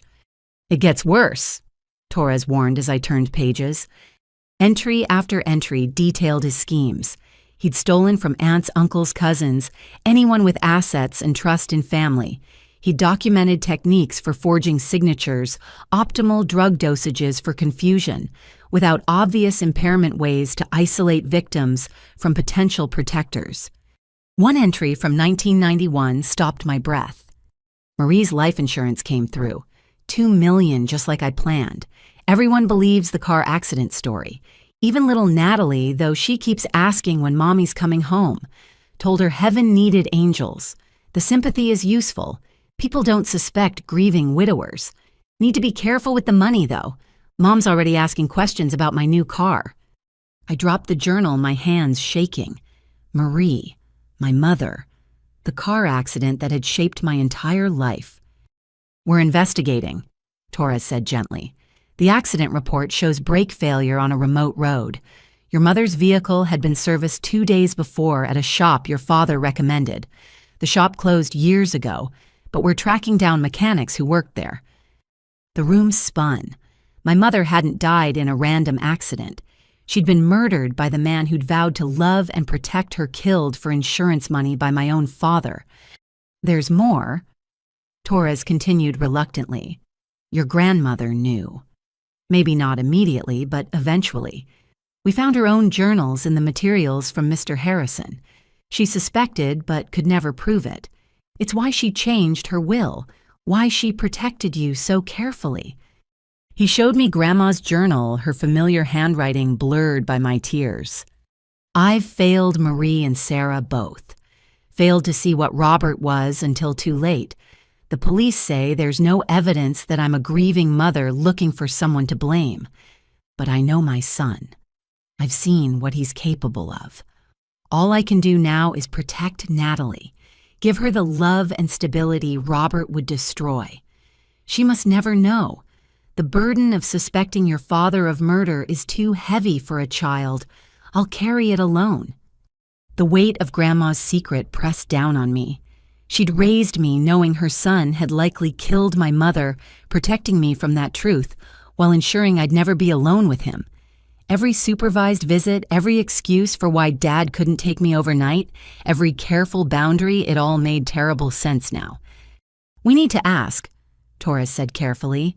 Did you ever notice anything unusual? Any memories that might help the investigation? I thought back through the fog of decades. I remember Mom and Dad fighting about money. She'd hidden bank statements, wanted to know where his salary went. The night before she died, she told me we might be living with Grandma soon. I thought she meant a visit. She was leaving him, Torres concluded. That's often the trigger in these cases. When the victim threatens the asset stream, the perpetrator escalates. A knock interrupted us. Detective Morrison entered with more files and a grim expression. We found something else. Robert Winters took out life insurance policies on dozens of people over the years. Most never knew. Some died in accidents or sudden illnesses. We're reopening 8 death investigations. 8 potential murders. My father wasn't just a thief, but possibly a serial killer who'd weaponized family trust for decades. The magnitude of evil was incomprehensible. There's a survivor who wants to meet you, Morrison added. Bethany Coleman. Her aunt died 5 years ago, shortly after Robert befriended the family. She's been investigating on her own hit Dead Ends until this case broke. I agreed to meet her, needing to connect with someone else who understood this particular horror. We met at a coffee shop downtown, 2 women bound by suspicion and loss. Bethany was younger than me, maybe late 20s, with determined eyes that had seen too much. Aunt Helen was healthy as a horse. She began without preamble, ran marathons at 70. Then she met Robert at a charity function. Within 6 months, she was dead from organ failure. Doctors called it natural causes, but I knew better. She'd compiled her own evidence file photos of Dad with her aunt bank statements, showing suspicious transfers, medical records, indicating sudden decline after perfect health. I tried getting police interested, but without proof of poisoning, they wouldn't investigate. Your case gives me hope for justice. We compared notes, finding patterns. Dad targeted women, either widowed or never married those without strong family networks. He researched meticulously attended charity events and senior center gatherings, presented himself as a caring relative or romantic interest, the hunting ground of the vulnerable. He's a serial predator, Bethany said flatly. The money was just a bonus. He enjoyed the control, the deception, watching them trust him while he plotted their deaths. Her words rang true. The journals showed increasing sophistication and decreasing remorse over time. He'd evolved from desperate thief to calculating killer refining methods and expanding networks. Sharon had been his latest tool, but there would have been others if we hadn't stopped him. My phone rang, showing Mr. Harrison's number. His voice was urgent. Natalie, your father's lawyer filed a motion. He's claiming diminished capacity, saying the journals were fiction written for a novel. He wants them thrown out as evidence. The audacity was breathtaking. Caught with detailed confessions, Dad was trying to rebrand himself as a misunderstood writer. But I knew him better now, understood the depths of his narcissism. He made one mistake, I told Mr. Harrison. The entries include details only the perpetrator would know. Bank account numbers, specific drug dosages, times, and dates that match victim deaths. Fiction doesn't accidentally align with reality that precisely. That evening, I returned to Grandma's house to find a gathering on my lawn. Linda Patterson, Maria Gonzalez, Eleanor McKnight, Bethany Coleman, and others I didn't recognize. Victims and families united by Dad's crimes, drawn together by shared pain and determination. We're forming a foundation, Linda announced, the Rose Winters Foundation for Elder Protection. Your grandmother tried to warn people about Robert. We want to continue her work, educate families about predators who target the elderly. I stood surrounded by Dad's victims, transformed into advocates. From evil, good was growing. From betrayal, community was forming. Grandma would have loved the poetic justice of it. Inside the house, we organized. Eleanor, despite her recovery, proved a fierce strategist. Maria's children offered technical expertise. Linda brought legal knowledge from her own battles. We were building something powerful, something that would outlast Dad's legacy of theft and murder. I want to speak at the trial, Bethany declared. Even if Aunt Helen's case isn't officially part of it, people should know the scope of his crimes. Others agreed. The prosecutor had victim impact statements, but we wanted more. We wanted the world to understand that elder abuse wasn't just about money, but about destroying families, shattering trust, stealing final years that should be peaceful. As the meeting wound down, Sharon arrived with a box. She looked haggard but determined. These are from the storage unit, she explained. Photos, documents, things I think belong to victims' families. I'm trying to return what I can." The group's response was mixed, some still angry at her participation, others recognizing her effort at redemption. I took the box, finding the gesture more meaningful than any apology. Inside were treasures stolen from the dead family photos, jewelry bonds, and certificates.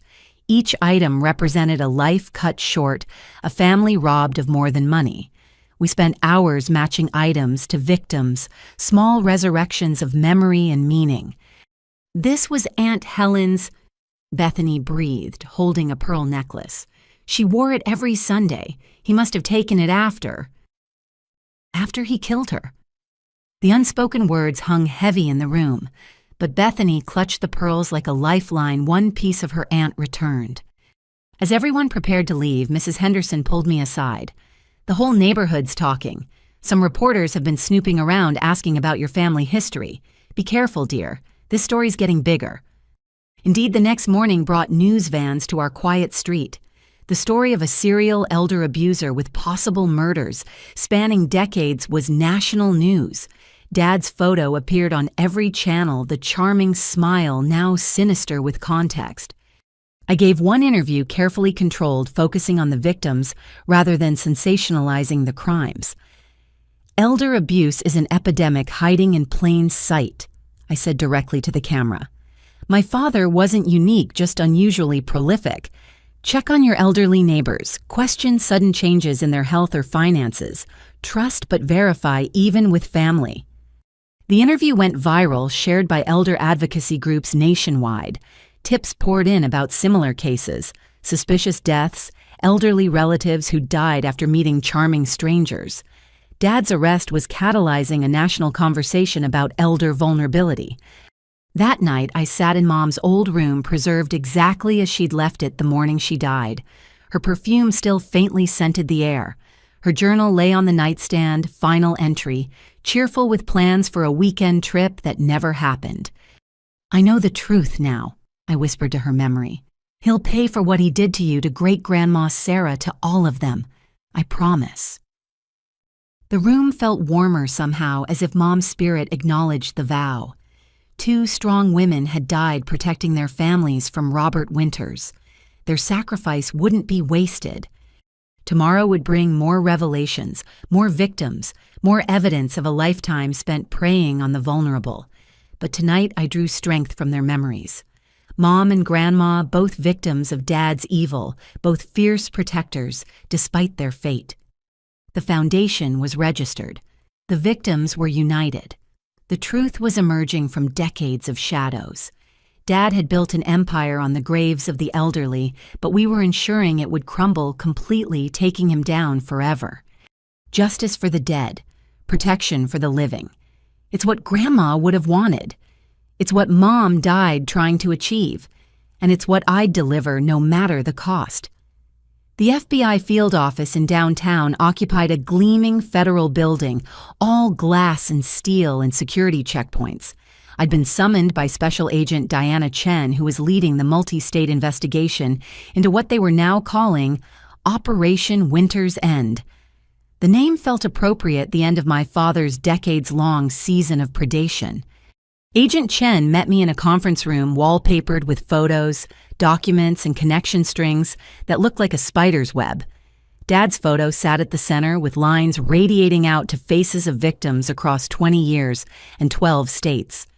"Ms. Winters, thank you for coming," she began, her voice carrying the weight of what she'd uncovered. "Your father's case has connected to 3 other investigations we've been running. He wasn't working alone." My blood chilled. "What do you mean?" She pointed to several photos on the wall. Robert Winters was part of a loose network of individuals who shared information about vulnerable elderly targets. They traded techniques, recommended corrupt notaries and doctors, even passed victims between them, like inventory. One face stood out among the accomplices: Dr. Marcus Henley, a geriatrician who'd been quietly helping elder abusers by providing medical cover for poisonings and mental capacity evaluations. Another was Patricia Vance, a estate planning attorney who'd helped create fraudulent documents for dozens of schemes. "Sharon McKnight Winters has been invaluable," Agent Chen continued. She provided access to encrypted communications between your father and these associates. They called themselves the Inheritors, like it was some kind of gentleman's club instead of a criminal conspiracy. She showed me printouts of messages that turned my stomach. Dad bragging about his success rate, sharing tips on optimal drug combinations, recommending targets to associates in other states. The casualness of their evil was breathtaking. This message particularly concerns us, Agent Chen indicated. Sent 2 weeks before your grandmother's death. I read Dad's words to Dr. Henley. Rose is getting suspicious. Might need your special house call soon, the one that ends with natural causes on the death certificate. He was planning to murder her. I whispered, though part of me had suspected this truth. We believe your grandmother's decision to create the video will and change her estate planning disrupted his timeline, Agent Chen explained. She moved too fast for him to implement his plan. Her natural death 3 years ago was just that natural despite his intentions. Relief and horror warred in my chest. Grandma had died peacefully in her sleep, but only because she'd outmaneuvered her own son's murder plot. How had she lived with such knowledge? How had she smiled at family dinners knowing what he was? There's more, Agent Chen said, pulling out another file. We've connected your father to suspicious deaths in assisted living facilities where Dr. Henley had privileges, elderly residents who died unexpectedly after recent changes to their wills. We're exhuming bodies for toxicology testing. The numbers were staggering. Potentially 30 victims over 20 years, though proving murder this long after would be challenging. Still, the pattern was clear. Dad and his network had turned elder murder into an industry. What do you need from me? I asked, though the investigation's thoroughness was already overwhelming. Access to everything your grandmother left regarding your father. She was building a case for years. Her evidence might help us identify victims we haven't found yet. I agreed immediately, arranging to deliver Grandma's files that afternoon. As I prepared to leave, Agent Chen stopped me with one more revelation. Your father kept trophies, she said quietly. Items from each victim. We found them in a climate-controlled storage unit. Would you be able to identify anything that belonged to your mother? The drive to the FBI evidence warehouse passed in a blur. I'd thought I was prepared for more horror, but seeing Dad's trophy collection nearly broke me. Hundreds of items carefully labeled and preserved jewelry, watches, family photos, even locks of hair. The methodical organization spoke to a level of sociopathy I couldn't fathom. Marie Winters, 1991. The evidence technician read from a label. Inside the clear bag was Mom's wedding ring, the one Dad claimed had been lost in the accident. Her driver's license, supposedly destroyed in the fire. A photo of her holding baby me, one I'd never seen before. And horrifyingly, a small vial of brake fluid labeled, "Backup plan unnecessary." He sabotaged her car, I said numbly.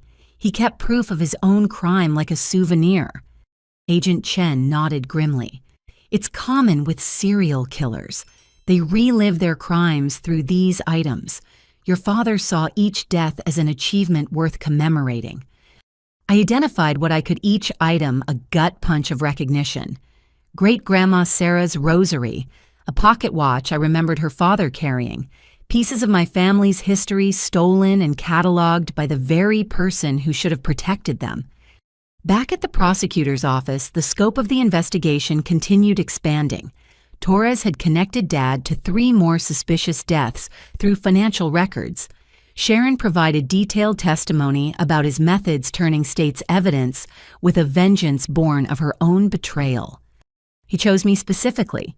She told the grand jury in recorded testimony I was allowed to review. Researched my financial situation, my mother's assets, even my psychological profile from social media. I wasn't a wife. I was a business acquisition. The grand jury had already returned indictments on 47 federal counts. State charges would follow. Dad faced multiple life sentences if convicted, though his new attorney was fighting every charge with expensive vigor. Where's he getting the money for Reginald Blackwood? I asked Torres, recognizing the name of one of the nation's premier defense attorneys. That's what we're trying to figure out, Torres admitted. Blackwood doesn't come cheap, and we've frozen all known assets. Someone's funding this defense, but we don't know who. The answer came from an unexpected source. Bethany Coleman had continued her own investigation, following financial trails the FBI had missed. She arrived at my house that evening with a laptop and a grim expression. "I found shell companies," she announced. "Your father was smart, but he trusted the wrong people. Dr. Henley kept records of their shared accounts, probably as insurance. When the FBI arrested Henley yesterday, his wife gave them everything. The records showed millions hidden in offshore accounts, money stolen from dozens of victims over decades. But more interesting was a recent transfer of $500,000 to Blackwood's firm from an account linked to Patricia Vance, the corrupt attorney. She's trying to keep him quiet," Bethany explained. "If your father talks, her entire career implodes. She's probably got her own trophy collection somewhere." We turned the information over to Agent Chen, who seemed unsurprised. Criminals always turn on each other eventually. Vance just made a crucial mistake. That transfer gives us probable cause for a much deeper investigation into her activities. The next morning brought coordinated raids across 3 states. Patricia Vance was arrested at her country club, hauled away in handcuffs, while her society friends watched in shock. Dr. Henley's medical license was revoked pending trial. 2 other members of the Inheritors were caught trying to flee the country. Dad's network was collapsing each arrest, bringing more evidence and connections. The investigation had grown far beyond one man's crimes to expose a hidden industry of elder exploitation. Media coverage was intense, with experts calling it the largest elder abuse case in U.S. history. I gave another carefully controlled interview, this time with a national news magazine. "My father didn't act alone," I emphasized. "He was part of a network that treated our elderly like ATMs to be emptied. This isn't about one bad person, but a system that failed to protect the vulnerable."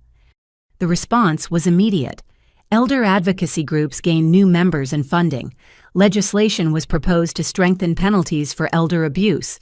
Families nationwide began checking on elderly relatives, questioning sudden health changes or financial decisions. "Your grandmother would be amazed," Mrs. Henderson said over tea in her garden. "She fought this battle alone for so long. Now the whole country's paying attention." But attention came with a price.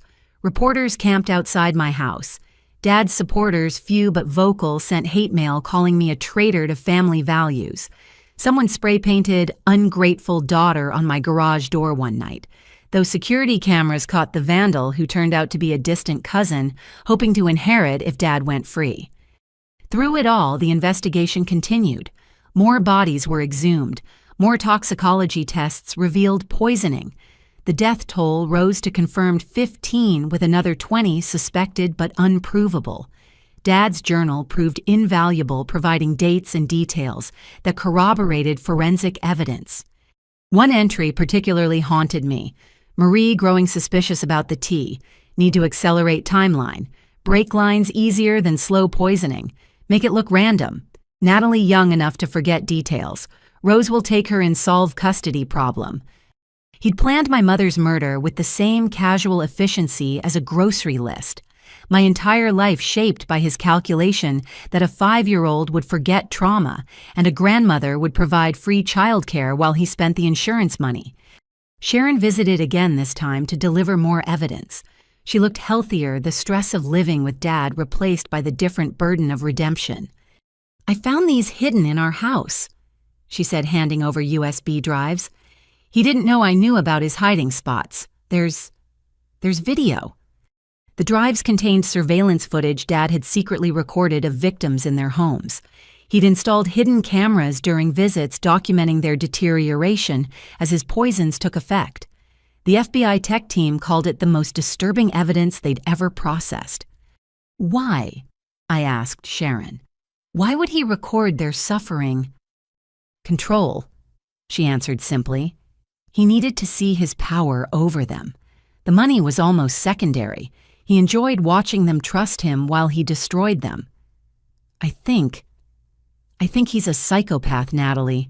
The real kind, not movie dramatics. He doesn't feel what we feel. Agent Chen confirmed this assessment after Dad underwent psychiatric evaluation. Antisocial personality disorder with narcissistic features. No empathy, no remorse, sees other people as objects to manipulate. He's charming when it suits him, but views human connection as weakness to exploit. The evaluation explained so much: why he'd targeted his own family, why he'd kept trophies, why he showed no emotion during court proceedings, except rage when challenged. Dad wasn't capable of love, only mimicry of it for personal gain. As the investigation wound toward conclusion, a final puzzle piece emerged.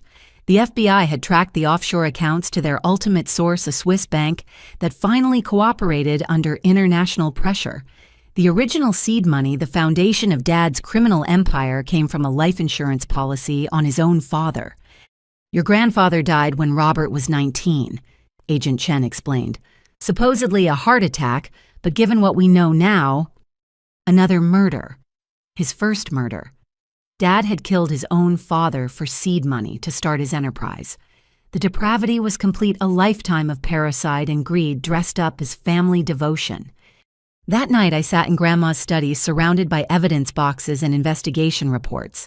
The full scope of Dad's crimes was finally clear: at least 20 murders, dozens more attempted murders, hundreds of thousands stolen families destroyed across decades, all because one man saw relatives as resources rather than relationships. But from this evil had come unexpected good. The Rose Winters Foundation was officially incorporated with Linda Maria Eleanor and others as board members. Bethany was writing a book about recognizing elder predators. New legislation bore Grandma's name. The victims had become advocates, their pain transformed into purpose. The phone rang, showing Torres's number. Natalie, thought you should know.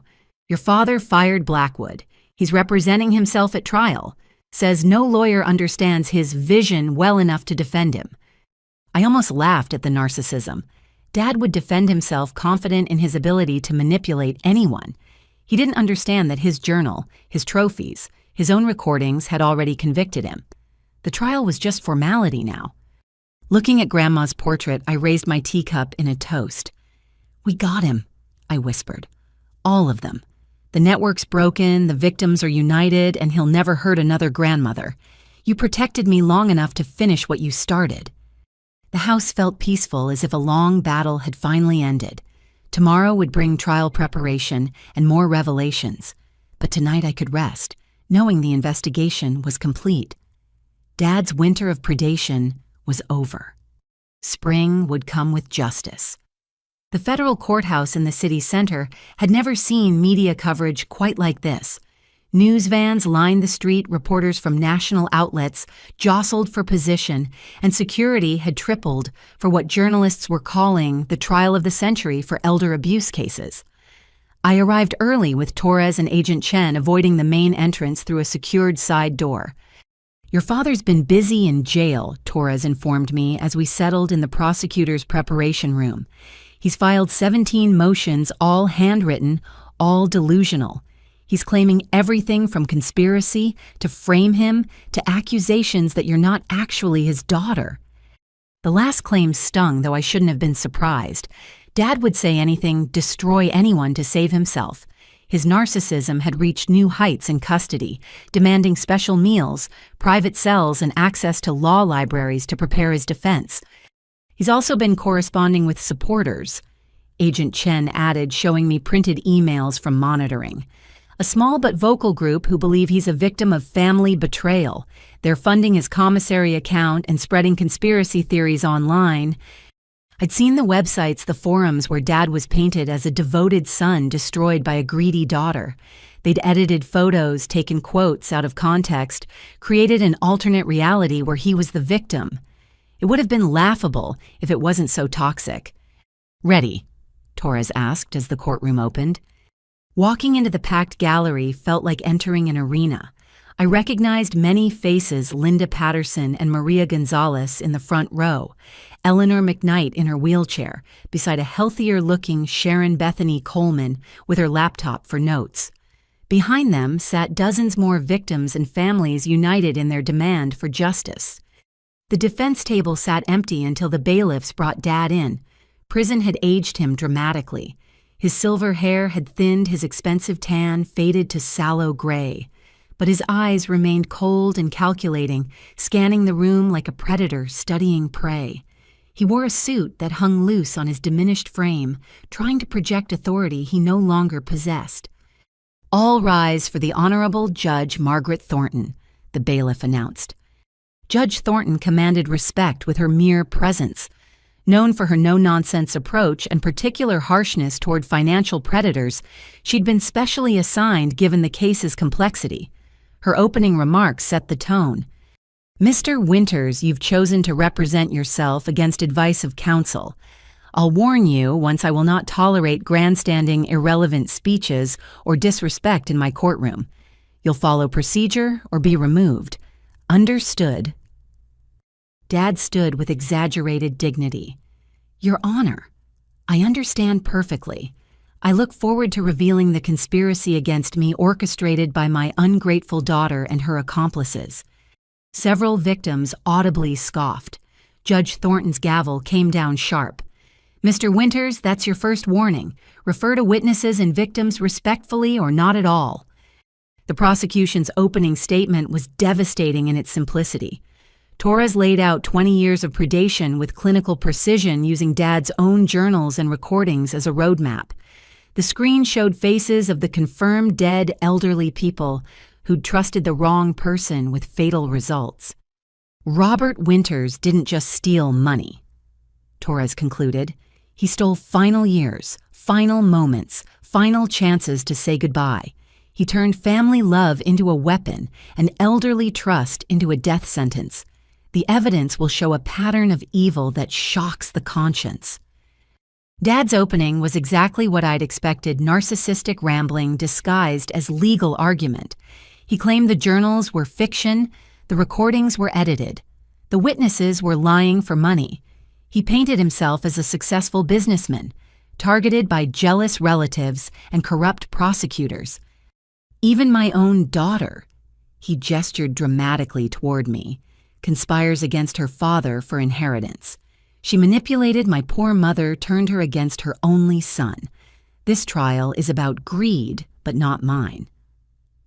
Several jurors looked skeptical already. Dad had made the classic mistake of a narcissist, assuming his charm worked on everyone when it had long since curdled into obvious manipulation. The first witness was Sharon, who took the stand with visible nervousness but clear determination. Under Torres's gentle questioning, she laid out their relationship, the targeting of her mother, the escalating schemes. "He never loved me," she said quietly. "I was a means to an end. Every kiss, every kind word, every promise was calculated to get closer to my mother's money." Dad's cross-examination revealed his true nature. "Isn't it true you pursued me?" he demanded. "That you lied about your finances to seem more successful?" "I had $20,000 in credit card debt," Sharon replied. "You had me believing that made me worthless, that I was lucky you'd even look at me. Classic abuser tactics I learned in therapy." "Objection," Dad shouted. "She's not qualified to make psychological assessments." "Overruled," Judge Thornton said dryly. "The witness is testifying about her own experience. Continue, Ms. McKnight." Sharon detailed finding the benzodiazepine research, the forged documents, the growing realization of what she'd enabled. Her testimony about her mother's poisoning brought several jurors to tears. "He brought her tea every Sunday," Sharon said, voice breaking. "Called it their special tradition. She'd get confused after, but we blamed her age. He was poisoning my mother in front of me, and I served the cups." Dad tried to shake her testimony, but Sharon had found strength in truth. She admitted her own crimes, her willful blindness, her greed for an easier life. The honesty made her more credible, not less. Eleanor McKnight testified next, still frail but fierce with determination. She described the poisoning symptoms, the confusion, the fear of losing her mind. Photos showed her before and after, a vibrant businesswoman reduced to skeletal fragility. "I built my company from nothing," she said firmly. "Worked 70-hour weeks, sacrificed everything. Robert Winters tried to steal it all with a cup of tea and a fake smile. But I'm tougher than he thought. I survived." Dad's cross-examination of an elderly poison victim went as badly as expected. Every aggressive question made him look more monstrous. When he suggested Eleanor was exaggerating for sympathy, she fixed him with a stare that could freeze flame. "Young man," she said, though Dad was only 15 years younger, "I've negotiated with Fortune 500 CEOs and union bosses. You're just another con artist who thought an old lady would be an easy mark. You were wrong." The gallery applauded before Judge Thornton could gavel them quiet. Dad looked genuinely shocked that his charm offensive had failed so spectacularly. The forensic evidence came next. Toxicologists explained the poisoning methods, showing how benzodiazepine in specific doses created confusion without obvious sedation. Handwriting experts confirmed the forgeries. Financial analysts traced the money trails through shell companies and offshore accounts. "Mr. Winters was remarkably organized," one expert testified. "His financial records read like a masterclass in elder fraud. He documented everything, apparently believing he'd never be caught." Dad tried to challenge the evidence on technical grounds, but his legal knowledge was Wikipedia deep. Judge Thornton grew increasingly frustrated with his objections, finally threatening contempt if he continued disrupting testimony with irrelevant challenges. Then came the trophy evidence. The FBI presented the storage unit's contents with devastating effect. Item after item appeared on screen, each representing a life stolen. The jurors looked sick as the scope became clear. "These aren't souvenirs," Agent Chen testified. "They're trophies. Serial killers often keep them to relive their crimes. Mr. Winters labeled each item with victim names and dates, creating a catalog of conquests." When Mom's items appeared on screen, I had to leave the courtroom. Linda Patterson followed, finding me sobbing in the hallway. "First time's the hardest," she said gently. "Seeing proof of what you suspected. But you're strong, just like your grandmother knew you'd be. We'll get through this together." We returned to find Dad attempting to cross-examine Agent Chen about the chain of custody. She calmly destroyed every challenge, her FBI training evident in precise answers that left no room for doubt. "Mr. Winters," she said when he persisted, "your fingerprints are on every trophy. Your handwriting is on every label. Your DNA is on items that should have been destroyed in fires or accidents.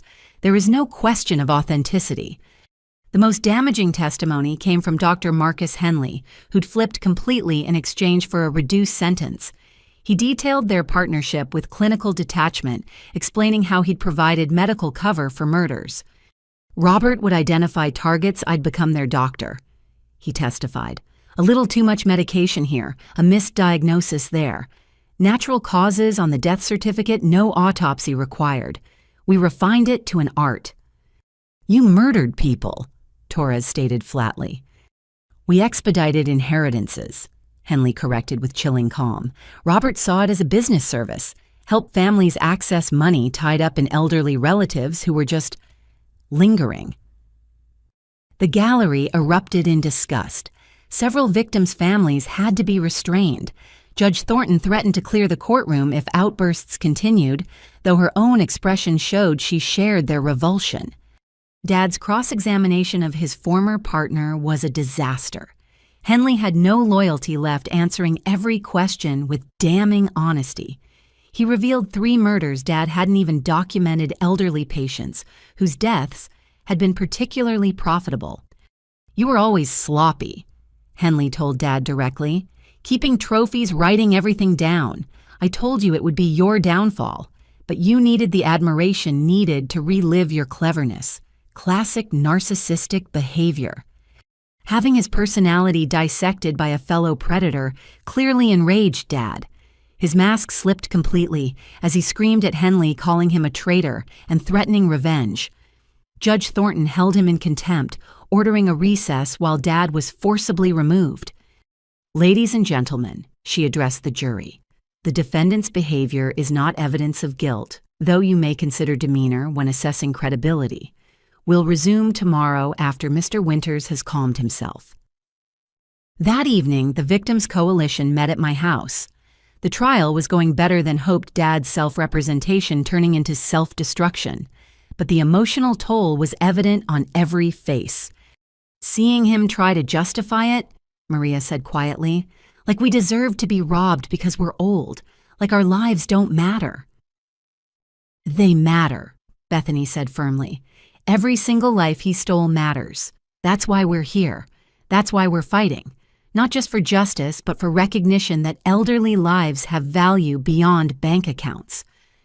Eleanor, growing stronger by the day, raised her teacup. "To the ones who aren't here to testify, we carry their voices now." We toasted with tea in Grandma's china cups, a ritual of remembrance and resolve.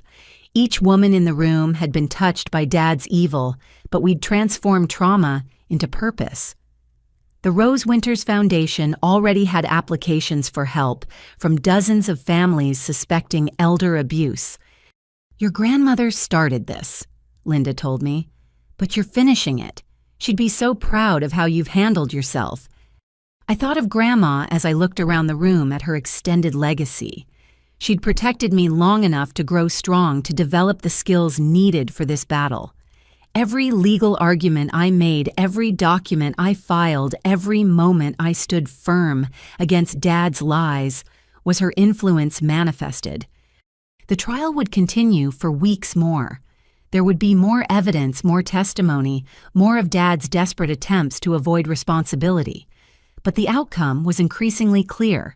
The mountains of evidence, the credible witnesses, the documented patterns of predation would convict him. "He's going to die in prison," Sharon said quietly. "I can't decide if that makes me sad or relieved." "Both," Eleanor replied, patting her daughter's hand. "It's okay to feel both. He was a human being who chose to become a monster. We can mourn the man he could have been while ensuring the man he is never hurts anyone again." As the evening wound down, I walked each woman to her car, accepting hugs and promises of continued support. Tomorrow would bring more testimony, more evidence, more of Dad's unraveling. But tonight, we'd found strength in solidarity. Standing in Grandma's garden under stars she'd taught me to name, I felt her presence like a warm embrace. The trial was just beginning, but the verdict was written in every document she'd preserved, every protection she'd built, every seed of justice she'd planted. "Almost there, Grandma," I whispered to the night. "Almost there." 2 weeks into the trial, Sharon McKnight Winters sat in my living room, hands wrapped around a mug of chamomile tea. She'd been staying with her mother, but Eleanor was testifying today, and Sharon couldn't face another day in court. The woman who'd once strutted through my home planning renovations now looked fragile, haunted by the weight of her choices. "I need to tell you something," she began, voice barely above a whisper. "About your father, about why I stayed even when I suspected." I settled into Grandma's chair, prepared to listen. Sharon had been cooperating fully, but this felt different, more personal than legal testimony. "My second husband was abusive," she continued. "Not physically, but emotionally, financially. He destroyed my self-worth so thoroughly that when Robert came along with his charm and promises, I thought I'd found salvation." She laughed bitterly. "I was the perfect mark, desperate for validation, financially struggling with a wealthy mother I felt guilty about neglecting. Robert studied me like a textbook, found every weakness, every insecurity." "When did you first suspect something was wrong?" I asked gently. "The tea," she replied immediately. "About 3 months after we married. He was so insistent about making it himself, so particular about Mom drinking it all. When she started having confusion, he was so quick to suggest power of attorney, so prepared with the documents." Her hands trembled around the mug, but I pushed the doubts away, told myself I was being paranoid, that Robert loved us, that he was just being practical. The alternative that I'd married another predator was too horrible to consider. What changed? Finding his journal, Sharon said. Not the main one the FBI has, but a smaller one he kept in his car. Just notes, really, but they were about other women. Names, ages, assets, and whether they had elderly relatives. I realized I wasn't special. I was just one option he'd selected. She pulled out a small notebook, handing it to me with shaking hands. Dad's handwriting filled pages with clinical assessments of potential targets. Sharon's entry was circled in red.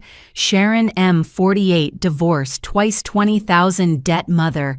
Eleanor owns commercial properties worth $4.2 million. Vulnerable to affection, responds well to financial security promises. Approach at financial planning seminar. He hunted me, Sharon said simply. Researched my life, my vulnerabilities, my mother's assets. I was a business acquisition, not a wife. The moment I realized that, everything clicked into place. Why didn't you leave then? Fear, she admitted.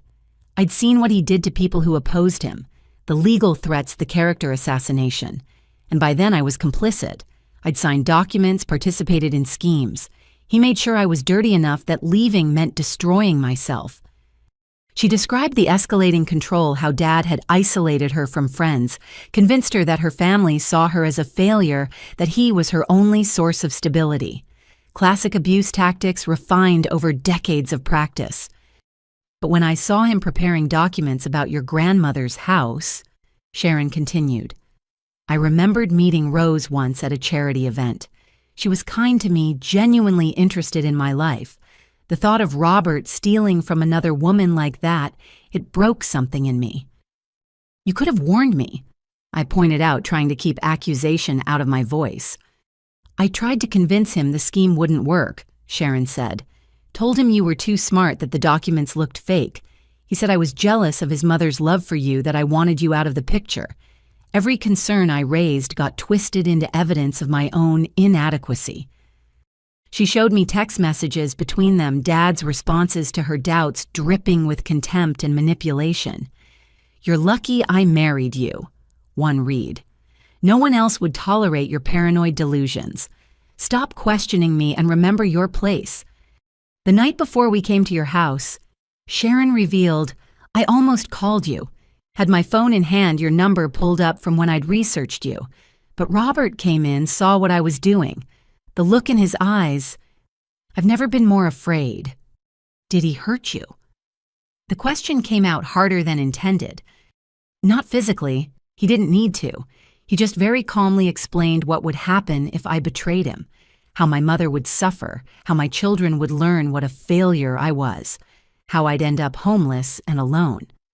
Then he made me tea, the same special blend he gave my mother, and watched me drink every drop. He drugged you. A warning, Sharon confirmed. I was confused for hours, couldn't remember things. He told me that was just a taste of what he could do. After that, I was too terrified to resist. I became the accomplice he needed, hating myself more each day. Her story painted Dad in an even darker light. Not just a predator, but a psychological torturer who enjoyed breaking people down. Sharon had been victim and accomplice, both trapped in a web of manipulation and fear. The day of the arrest, she continued, when you told me about my mother being poisoned, something snapped. All the fear disappeared, replaced by rage. He'd used me to hurt the one person I truly loved. That's when I decided to burn everything down, starting with him. And you have I acknowledged. Your testimony has been crucial. It's not enough, Sharon said firmly. I helped him try to steal your home, your heritage. I stood by while he planned worse. Testifying is the minimum I owe you and everyone else he hurt. She pulled out a folder thick with documents. I've been doing my own investigation, going through everything I can find, trying to identify more victims. These are people Robert researched but hadn't approached yet. I've been warning them anonymously, mostly about what nearly happened. The folder contained detailed notes on dozens of elderly individuals across multiple states. Dad's future victims saved by Sharon's intervention. It was redemption in action, each warning a life potentially saved. "There's something else," Sharon said, her voice dropping. "About your mother. Robert talked in his sleep sometimes, especially after drinking. One night, about a month ago, he was having a nightmare. He kept saying break lines and should have used the T. I think he was reliving what he did." The confirmation hit like a physical blow, even though I'd already known the truth. Hearing that Dad still dreamed of murdering my mother, that it haunted his unconscious mind, provided a strange form of justice. He might be incapable of remorse, but his crimes followed him into sleep. "I recorded it," Sharon added quietly, "on my phone. I'd started recording him whenever possible insurance in case things went bad. The FBI has the files now, but I thought you should know. Even monsters have nightmares." We sat in silence for a while, two women bound by one man's evil. Sharon had made terrible choices, but she'd also been systematically broken down by a master manipulator. Her redemption couldn't erase her crimes, but it could prevent future ones. "I'm starting therapy," she said eventually, "trying to understand how I became someone who could participate in elder abuse. The therapist says I was trauma bonded, that Robert triggered responses from my previous abuse. It doesn't excuse anything, but maybe understanding helps prevent it happening again." "What will you do after the trial?" I asked. "Community service isn't enough," Sharon replied with surprising firmness. "I want to work with the foundation you're building. Not in any leadership role, I know that's impossible. But maybe I can help identify warning signs, share what I learned about how predators choose accomplices." It was a complicated request. Many victims wouldn't want Sharon anywhere near the foundation, but her inside knowledge could be valuable. Her story, a warning to others who might be slowly pulled into similar schemes. "I'll discuss it with the board," I promised. "No guarantees, but we'll consider it." Sharon nodded, understanding the generosity even in that limited offer. "There's one more thing. About the house, your grandmother's house. Robert had backup plans if the will scheme failed. He'd researched contractors who do insurance fraud, looked into ways to damage the property that would look accidental. He was never going to stop." The revelation shouldn't have surprised me, but it did. Even failing Dad would have tried to destroy what he couldn't steal. The house that represented love and family to me was just an asset to him, worthless if he couldn't monetize it. "He hated that your grandmother loved you more," Sharon observed. "Every time he mentioned you, there was this rage underneath. You represented his failure proof that Rose saw through him. The house was just a symbol. He wanted to hurt you, not just rob you. He succeeded in that," I admitted. "Learning about my mother, seeing what he was capable of, there's no coming back from that." "But you're still standing," Sharon pointed out. "The house is safe, the foundation is growing, and he's going to prison forever. You won, Natalie. Despite everything he threw at you, you won." Eleanor's testimony that afternoon was powerful. She'd returned to her business empire's commanding presence, describing the poisoning with clinical detail that made several jurors visibly angry. Her love for Sharon was evident, but so was her determination to see justice done. "My daughter was a victim too," Eleanor stated firmly when asked about Sharon's involvement. "Robert Winters is a predator who specialized in breaking down women to access their relatives. Sharon will face consequences for her choices, but the real monster is sitting right there." She pointed at Dad with a steady finger. He tried to maintain his composure, but Eleanor's accusation clearly rattled him. Here was a woman he'd failed to kill, bearing witness to his methods. That evening, Sharon and Eleanor joined the victims' support group meeting. The reception was mixed, some victims still angry at Sharon's participation, others recognizing a fellow survivor. Linda Patterson, ever the voice of pragmatic compassion, addressed the elephant in the room. "Sharon made choices that hurt people," Linda said directly. "But she's also proof of how these predators operate, how they recruit accomplices, how they build networks of complicity. Learning from her mistakes might save others." The group slowly opened to Sharon's presence, especially when she shared her documentation of Dad's research methods. Her notes on his manipulation tactics were particularly valuable, showing how predators identified and exploited specific vulnerabilities. He kept score, Sharon revealed to the group. Not just money stolen, but people broken. He had a ranking system for how thoroughly he'd destroyed someone's life. Extra points if they never recovered if they died believing he loved them. The systematic cruelty took everyone's breath away. This wasn't crime of opportunity, but calculated sadism disguised as family relationships. Dad had gamified elder abuse, turning it into a scoring system for his own entertainment. Bethany Coleman studied Sharon's notes with intense focus. "This is invaluable for my book," she said. "Understanding the predator's perspective, how they choose victims and accomplices. With your permission, Sharon, I'd like to interview you extensively." "Anything that helps," Sharon agreed immediately. "If one person avoids falling into a similar trap, maybe I can balance the scales a little." The meeting evolved into a strategy session for the foundation. With Sharon's inside knowledge and the group's collective experience, we developed screening tools for identifying potential elder abuse situations. Red flags that seemed obvious in hindsight became teaching points for future prevention. "Isolation is key," Maria's daughter Angela noted, typing rapidly on her laptop. "The predator always tries to separate the victim from support systems. If someone new is suddenly gatekeeping access to an elderly relative, that's a warning sign." "Changes in documentation," Eleanor added. "New wills, powers of attorney, especially if prepared by attorneys the family doesn't know. Robert always had his own corrupt lawyers ready." "And the T," several voices said simultaneously, dark humor and shared trauma. As the evening wound down, Sharon approached me privately. "Thank you for letting me be here. I know I don't deserve kindness after what I did." "Grandma believed in redemption." I replied, thinking of Rose's infinite capacity for hope. "She gave Dad 40 years of chances he squandered. You're actually trying to make amends. That matters." Sharon's eyes filled with tears. "I dream about it sometimes. The day we came to take your house. How cruel I was talking about gutting your grandmother's library. I wish I could take it back." "You can't," I said simply, "but you can make sure it never happens to anyone else. That's what the foundation is about. Not just punishment, but prevention."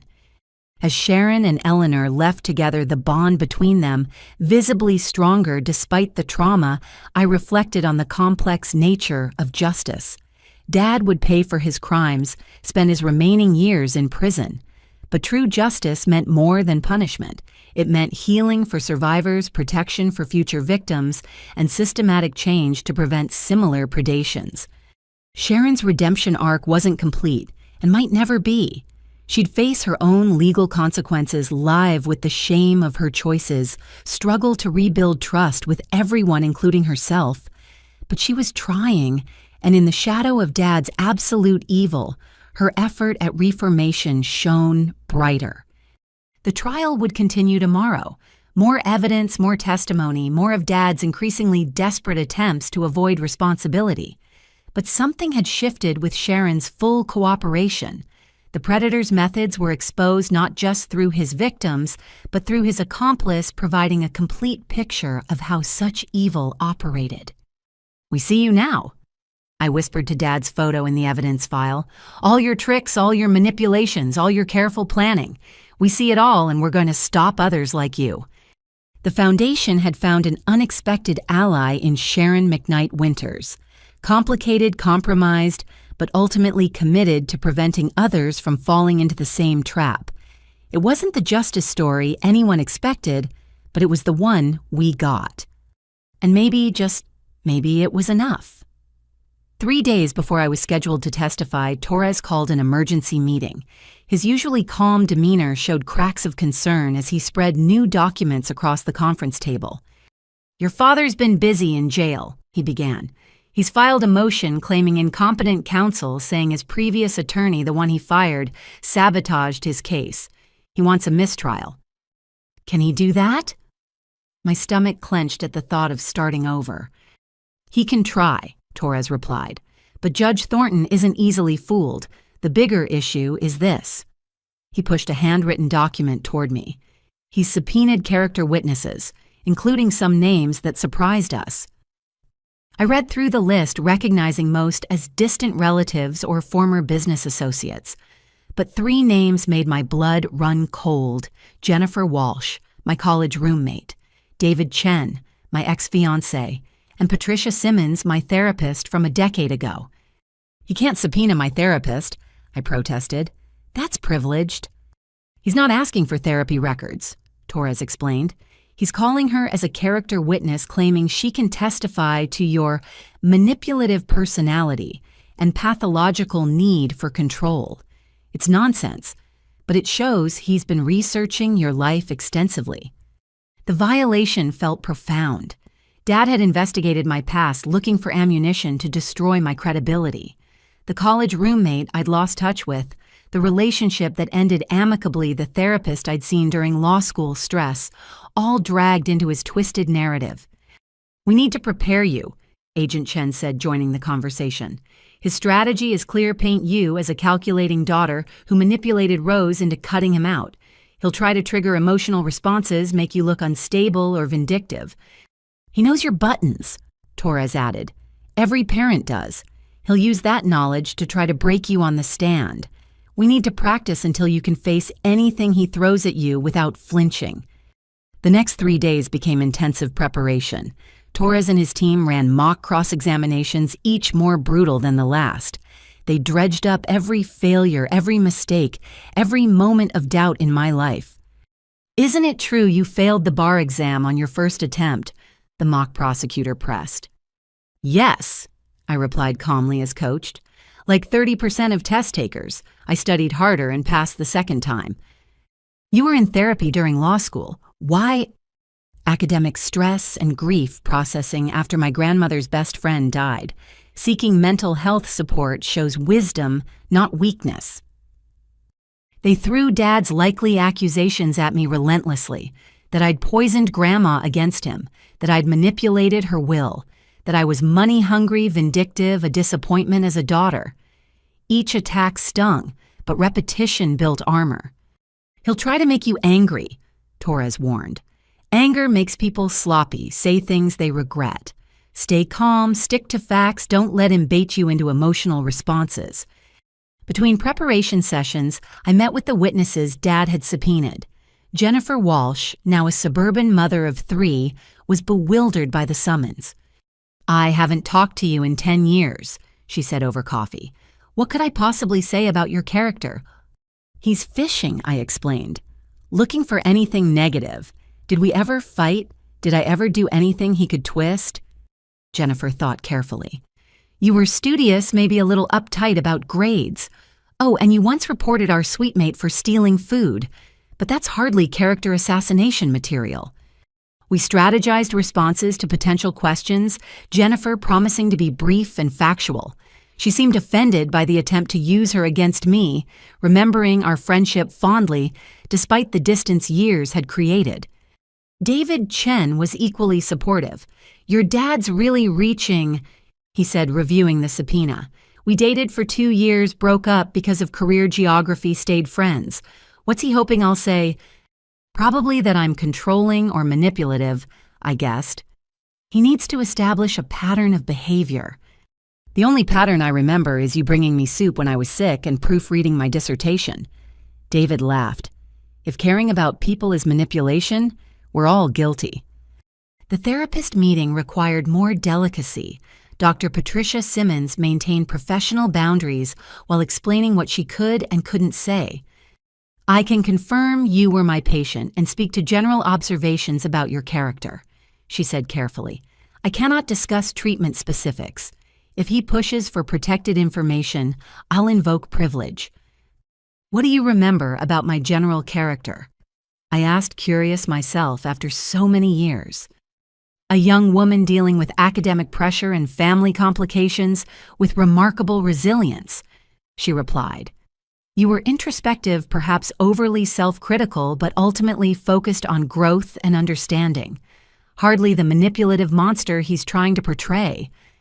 While I prepared testimony, the Victims Coalition marshaled their own resources. Linda Patterson organized a support schedule, ensuring I'd have friendly faces in the gallery throughout my testimony. Maria Gonzalez's children created social media campaigns to counter Dad's supporters' narrative.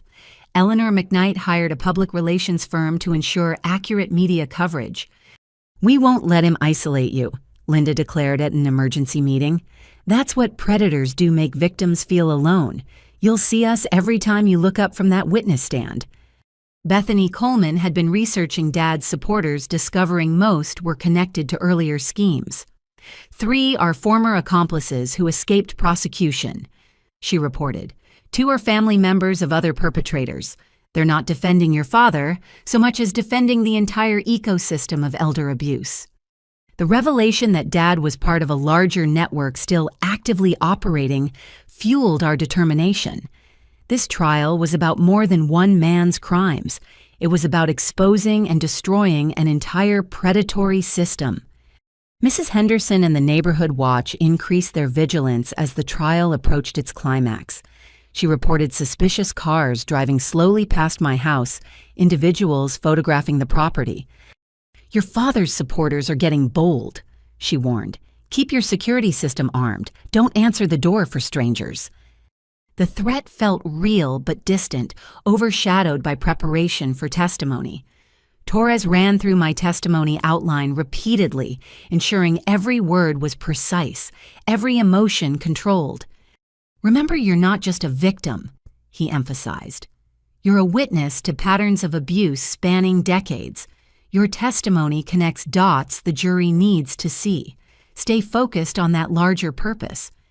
The night before my testimony, I couldn't sleep. I wandered Grandma's house, drawing strength from every familiar corner. In her study, I found a letter she'd written but never sent, addressed to me. "My dearest Natalie, if you're reading this, the storm has come. I've prepared you as best I could, teaching you strength disguised as gardening lessons, courage wrapped in bedtime stories. Your father will try to break you with words as he broke others with schemes. But you are not breakable. You are my granddaughter, heir to generations of women who survived worse and thrived despite it. Speak your truth. Honor the dead. Protect the living. I am with you always. Love, Grandma." I folded the letter carefully, planning to carry it in my suit pocket tomorrow, a talisman of love against Dad's hatred. Sharon called near midnight, her voice thick with emotion. "I know I have no right to offer support, but I wanted you to know I'll be there tomorrow. What he did to your mother, to all of them, it needs to be said. You're brave to face him." "We're all brave," I corrected. "Every person who testifies who stands up to predators like him. You included Sharon. Your testimony helped build this case." "It's not enough," she said quietly.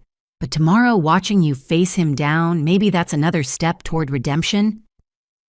As dawn approached, I prepared carefully. The charcoal suit that made me feel powerful, Grandma's engagement ring on my right hand, minimal makeup hair in a simple style that couldn't distract. Every choice deliberate, presenting myself as the competent attorney and loving granddaughter I was. Torres met me at the courthouse's secure entrance. "Ready?" "No," I admitted, "but I'll do it anyway." "That's courage," he said simply. "Doing what's necessary despite fear. Your grandmother would be proud." The courtroom was packed, every seat filled with victims, supporters, media, and Dad's small but vocal contingent. I took the witness stand, placing my hand on the Bible, swearing to tell the truth. The same oath Dad had taken while lying through every word. Judge Thornton nodded to Torres. "You may begin." As Torres led me through preliminary questions, establishing my relationship to Dad and Grandma, I found my rhythm. The preparation paid off, answers flowing smoothly, emotion present, but controlled. I was not just Natalie, the granddaughter, but Natalie, the attorney, presenting evidence with professional precision. "Please describe your father's relationship with your grandmother," Torres prompted. "Complex and ultimately exploitative." I replied the words practiced but true. He presented himself as a caring son while systematically stealing from her for 40 years. She loved him despite knowing what he was hoping he'd change. That hope was weaponized against her. I detailed the thefts, the schemes, the escalating boldness of his crimes. The jury listened intently, several taking notes. In the gallery, Linda Patterson nodded encouragement while Mrs. Henderson dabbed at her eyes. "How did you discover the forged will?" Torres asked. I explained the morning of confrontation, Sharon's measurements, Dad's confident cruelty. Every detail rehearsed, but still painful to relive. The violation of my home, the casual destruction of Grandma's legacy, the assumption I'd fold under pressure. "What made you suspect forgery?" "Multiple factors." I listed them clinically. Wrong paper type, anachronistic formatting, incorrect bank information reference to deceased individuals, and a notary seal from someone convicted of fraud. My grandmother was meticulous. This document was amateur in comparison. Torres walked me through the evidence systematically. The video testimonies, the journals, the expanding investigation. I explained each piece's significance, connecting dots for the jury, building the narrative of a lifetime predator finally caught. "The defense will claim you manipulated your grandmother," Torres warned. "How do you respond?" "My grandmother graduated college when women were barely admitted, built a business, raised a family, accumulated wisdom over 93 years. I said, firmly meeting Dad's glare. "She was brilliant, independent, and absolutely nobody's fool. The suggestion that anyone could manipulate Rose Winters is insulting to her memory and intelligence." Torres concluded his questioning, and Judge Thornton called a brief recess before cross-examination. I stepped down, legs shaky but spirit strong. The first phase was complete. Now came the storm. In the hallway, the victims' coalition surrounded me with quiet support. Eleanor pressed a handkerchief into my hand. Maria whispered prayers in Spanish. Bethany showed me messages of support flooding social media. "You're doing amazingly," Linda assured me. "Clear, calm, credible. He's got nothing to counter that except bluster." But I knew Dad better than that. He'd been planning this cross-examination for weeks, maybe months. Every question would be calculated to hurt, to destabilize, to transform me from credible witness to emotional daughter. He didn't need to prove innocence, just create reasonable doubt. "Ready," the bailiff called. I wasn't, but I returned to the witness stand anyway, Grandma's letter, a comforting weight in my pocket. Dad stood at the defense table, a predator preparing to strike. But I was ready, too armored in truth and love. "Ms. Winters," he began, his voice dripping false concern. "My own daughter. Shall we discuss what really happened to our family?" The battle was joined, and I was going to win. Dad approached the witness stand with theatrical deliberation, each step calculated for maximum impact. He'd changed into a freshly pressed suit during the break, attempting to project authority he no longer possessed. But I saw through the facade to the desperate man beneath. "Ms. Winters," he began, emphasizing the formality, "you claim I stole from your grandmother for 40 years. Do you have any proof from before 2010? "Your own journal entries dating back to 1985, I replied calmly. "Bank records showing forged checks. Great-Grandma Sarah's missing jewelry that appeared in pawnshop records with your signature. Allegedly, my signature," he corrected. "These could be forgeries themselves created to frame me." "The state's handwriting expert confirmed authenticity," I reminded him, as did 3 independent analysts. He shifted tactics. "You were 5 when your mother died. How can you testify about events you don't remember?" The question was meant to sting, and it did, but I was prepared. "I remember Mom and you fighting about money. I remember her hiding bank statements. I remember her telling me we might live with Grandma soon. Adult perspective clarifies childhood memories." "Or creates false ones," Dad suggested. "Isn't it convenient how your memories support your narrative?" "What's convenient," I shot back before Torres could object, "is how Mom's brake lines failed 2 days after visiting a mechanic you recommended. How her life insurance paid out exactly when you needed money. How you kept her wedding ring as a trophy." Judge Thornton sustained Torres's belated objection, but the damage was done. The jury had heard the accusation, seen Dad's flash of genuine surprise that I knew about the ring. "Let's discuss your relationship with your grandmother." Dad pivoted. "You moved in immediately after her death. Rather eager, weren't you?" "I moved in 3 months after her death following probate," I corrected.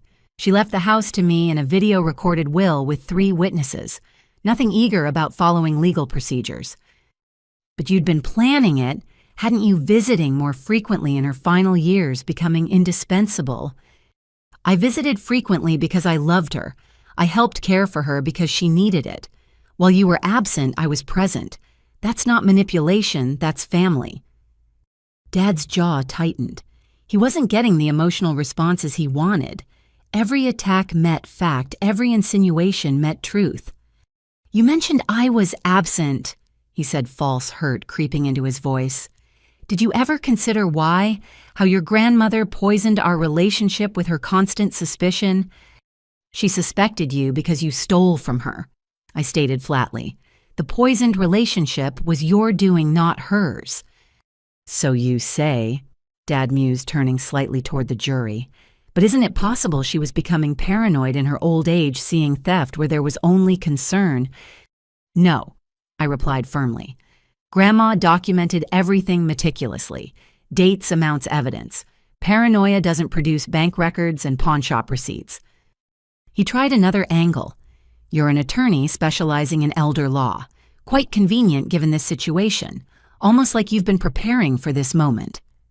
"I specialize in contract law," I corrected. "I take elder abuse cases pro bono because of what I witnessed growing up. Watching you exploit Grandma inspired me to protect others from predators like you." "Predator." Dad's voice rose in practiced indignation. "I'm your father." "Biology doesn't excuse pathology." I responded, Torres's coaching echoing in my mind. "You're my father genetically. But fathers protect their children. You tried to steal my inheritance and took out a life insurance policy on me without my knowledge. That's predation, not parenting." The mention of the insurance policy made several jurors shift uncomfortably. Dad hadn't expected me to know about that, his preparation failing to account for the investigation's thoroughness. "That policy was for your protection," he claimed weakly.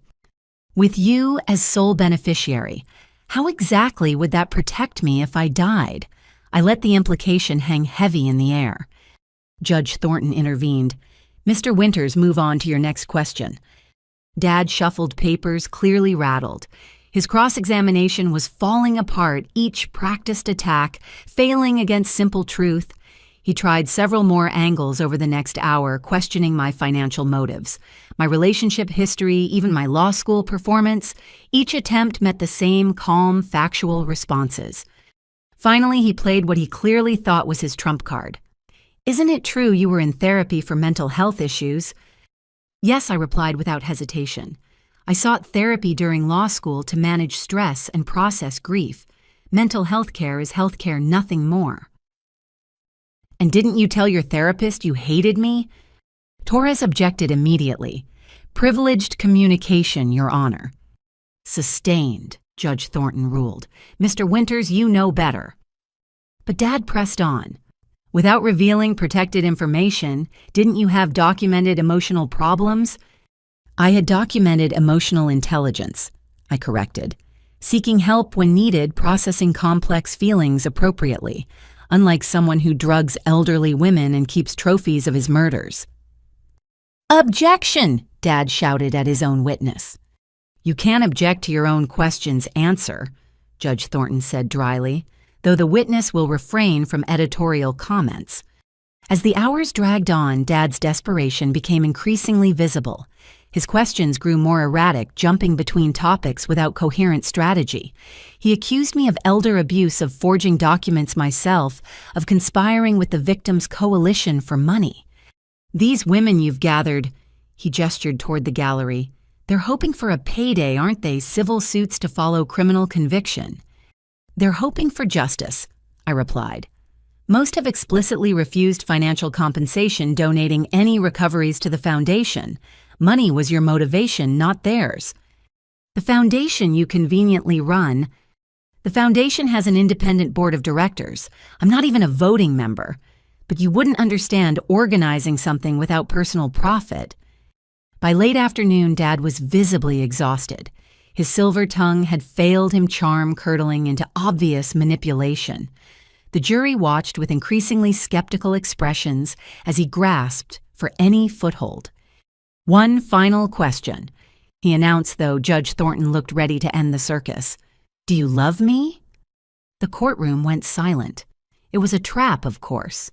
Say yes, and he'd use it to argue forgiveness. Say no, and he'd paint me as heartless. "I love who you could have been," I answered carefully. "I mourn the father you chose not to be, but I cannot love someone who murdered my mother, poisoned grandmothers, and destroyed families for profit. Love requires humanity you've proven incapable of demonstrating." Dad stared at me for a long moment, perhaps seeing clearly for the first time that his daughter was beyond manipulation. Then he spoke words that would haunt me forever. "Your mother said the same thing, right before her accident." The courtroom erupted. Torres was on his feet objecting. Judge Thornton was banging her gavel. Several victims in the gallery gasped or cried out. But I sat frozen, the admission hanging in the air like a confession. "Mr. Winters." Judge Thornton's voice could have cut steel. "Did you just confess to murdering Marie Winters?" Dad's face went white as he realized what he'd said. "I meant, that's not... I want to invoke my Fifth Amendment rights." "Too late for that in your own defense," the judge replied. "The jury will note the defendant's statement. Ms. Winters, do you need a moment?" I shook my head, finding my voice. "No, Your Honor. I'm ready to continue." But there was nothing left to continue.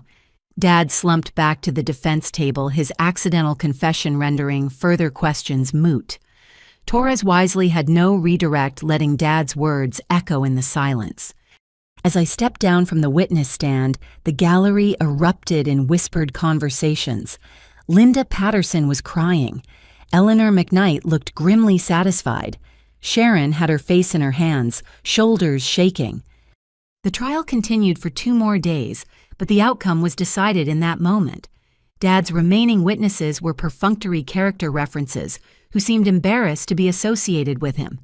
His closing argument rambled about conspiracy and persecution, but his heart wasn't in it. Torres's closing was masterful, weaving together 20 years of predation into a narrative of evil hidden behind family ties. He played clips from Dad's accidental confession, from victim testimonies from the video Will Grandma had made. Robert Winters killed his own mother emotionally, if not physically, Torres concluded. He murdered his wife for insurance money. He poisoned elderly women for sport and profit. He kept trophies like a serial killer, because that's what he is, a serial killer who used trust as his weapon. Justice demands he never harm another grandmother, another mother, another family again. The jury deliberated for less than 3 hours. As we waited in the courthouse cafeteria, the Victims' Coalition surrounded me with support. We didn't talk about the trial or the expected verdict. Instead, we shared stories about the loved ones we'd lost, the memories Dad couldn't steal. When the bailiff announced the jury had reached a verdict, we filed back in solemnly. Dad sat alone at the defense table, his few supporters having abandoned him after the confession. He looked smaller, somehow. Ordinary evil, stripped of its camouflage. On count 1 murder in the first degree of Marie Winters, we find the defendant guilty. The words hit me like a physical blow, even though I'd expected them. Confirmation of what I'd always suspected but never wanted to believe. My father had murdered my mother. On count 2 murder in the first degree of Sarah Kowalski. The guilty verdicts continued for 40 minutes. Murder, attempted murder, fraud, elder abuse, conspiracy. Guilty on all 47 federal counts. The jury had believed us, the evidence believed that evil could wear a father's face. Judge Thornton thanked the jury for their service, then turned to Dad. Mr. Winters, you've been found guilty of crimes that shock the conscience. You betrayed the most fundamental human trusts, turning family into a hunting ground. Sentencing is scheduled for next month, but I'll note the federal guidelines suggest multiple life sentences. As the guards prepared to lead Dad away, he turned to look at me one last time. No remorse in his eyes, no recognition of wrongdoing, just cold hatred for the daughter who'd exposed him. "This isn't over," he mouthed silently. But he was wrong. It was over. His reign of terror, his network of accomplices, his decades of predation, all over. Outside the courthouse, media swarmed. I gave a brief statement focusing on the victims rather than victory. 20 years of stolen lives end today. But our work continues. The Rose Winters Foundation will ensure no family suffers what we've endured. Elder abuse thrives in shadows. We're bringing light. That evening, the coalition gathered at my house for a quiet celebration. No champagne or cheers, just tea and remembrance. We'd won, but victory felt hollow without the people we'd lost. "Your mom would be proud," Linda said softly. "You got justice for her and all of them." Sharon attended, still fragile but determined to make amends. "I know it doesn't mean much, but I'm sorry. For everything. For helping him, for not seeing what he was, for the pain I caused." "It means something," Eleanor assured her daughter. "Apologies don't erase harm, but they start healing. That's all any of us can do now, heal and help others." As the evening wound down, I found myself in Grandma's garden. The heritage tomatoes were blooming, defying Dad's plans to destroy them. Life persisting despite attempts to uproot it. Mrs. Henderson joined me as I'd known she would. "Quite a day," she observed. "Rose always knew it would come to this, prepared you for it without you even knowing." "She protected me while teaching me to protect myself," I agreed. "Even gone, she's still taking care of me." "And now you're taking care of others," Mrs. Henderson pointed out. "The foundation, the advocacy, the example you've set. Rose's legacy lives on through you." That night, I sat in Grandma's study writing the first newsletter for the Rose Winters Foundation. We'd already received dozens of applications for help families suspicious about sudden changes in elderly relatives' behavior or finances. Each case would be investigated, support provided, predators exposed. Dad would spend his remaining years in prison, but his legacy would be the foundation that prevented others like him. Every grandmother protected, every family saved, every predator stopped would be another repudiation of his evil. The trial was over. The verdict was delivered. Justice, imperfect but real, had been served. And somewhere I was certain Mom and Grandma were finally at peace. 6 weeks after the verdict, I stood in the federal courthouse for Dad's sentencing. The courtroom was packed again, but the energy felt different. Less tension, more resolution. The victims' coalition filled the gallery, some wearing photos of lost loved ones like talismans. Dad entered in shackles, the orange jumpsuit hanging loose on his diminished frame. Prison had aged him rapidly, silver hair now completely white, the practiced charm replaced by hollow rage. He'd filed 17 appeals from his cell, all denied the legal system, finally immune to his manipulations. Judge Thornton reviewed the pre-sentencing report with visible disgust. "Mr. Winters, in my 30 years on the bench, I've rarely seen such calculated evil. You didn't just steal money. You stole final years, final moments, final chances for families to say goodbye. You murdered your own wife, leaving your daughter motherless for profit." She continued through the victim impact statements that had been submitted. 23 families had written about their losses, the ripple effects of Dad's crimes across generations. Children who'd lost inheritances, grandchildren who'd lost grandparents, spouses who'd watched loved ones deteriorate from mysterious illnesses. "Does the defendant wish to make a statement?" Judge Thornton asked. Dad stood slowly, his prepared speech clutched in shaking hands. But instead of reading it, he turned to stare at me with naked hatred. "My daughter destroyed our family," he said, voice raw. "She poisoned my mother against me, conspired with these vultures." He gestured at the gallery. To steal my legacy. I'm the victim here. I've always been the victim. The delusion was complete. Even facing life in prison, Dad cast himself as the wronged party. No acknowledgement of his murders, his thefts, his decades of predation. In his mind, he remained the hero of his own story. Judge Thornton's expression could have frozen hell. Mr. Winters, your inability to accept responsibility only confirms the necessity of removing you from society permanently. On count 1, murder, in the first degree, I sentence you to life without the possibility of parole. She continued through each count, the sentences stacking like building blocks in a tower of justice. 3 life sentences for the murders, 25 years each for the attempted murders, 15 years for each fraud count. The total was meaningless arithmetic exercise in ensuring Dad would die in prison. Furthermore, Judge Thornton added, I'm ordering full restitution to all victims to be paid from any current or future assets. You will have no books written, no interviews given, no profit made from your crimes. Your story ends here in silence and confinement. As the guards led Dad away, he managed one last look at me. But instead of hatred, I saw something worse, absolutely nothing. No recognition of me as his daughter, no humanity at all. Just the blank stare of a predator removed from its hunting ground. Outside the courthouse, the media pressure was intense but different. The story had evolved from sensational crime to advocacy movement. I gave my prepared statement about the Foundation's work, then surprised everyone with an announcement. We're establishing the Marie Winters Memorial Scholarship, I revealed, for law students committed to elder advocacy. My mother never got to see me graduate, but her memory will help others fight predators, like the one who killed her. Sharon approached as the crowd dispersed. She'd been sentenced the week before 2 years probation and 500 hours of community service.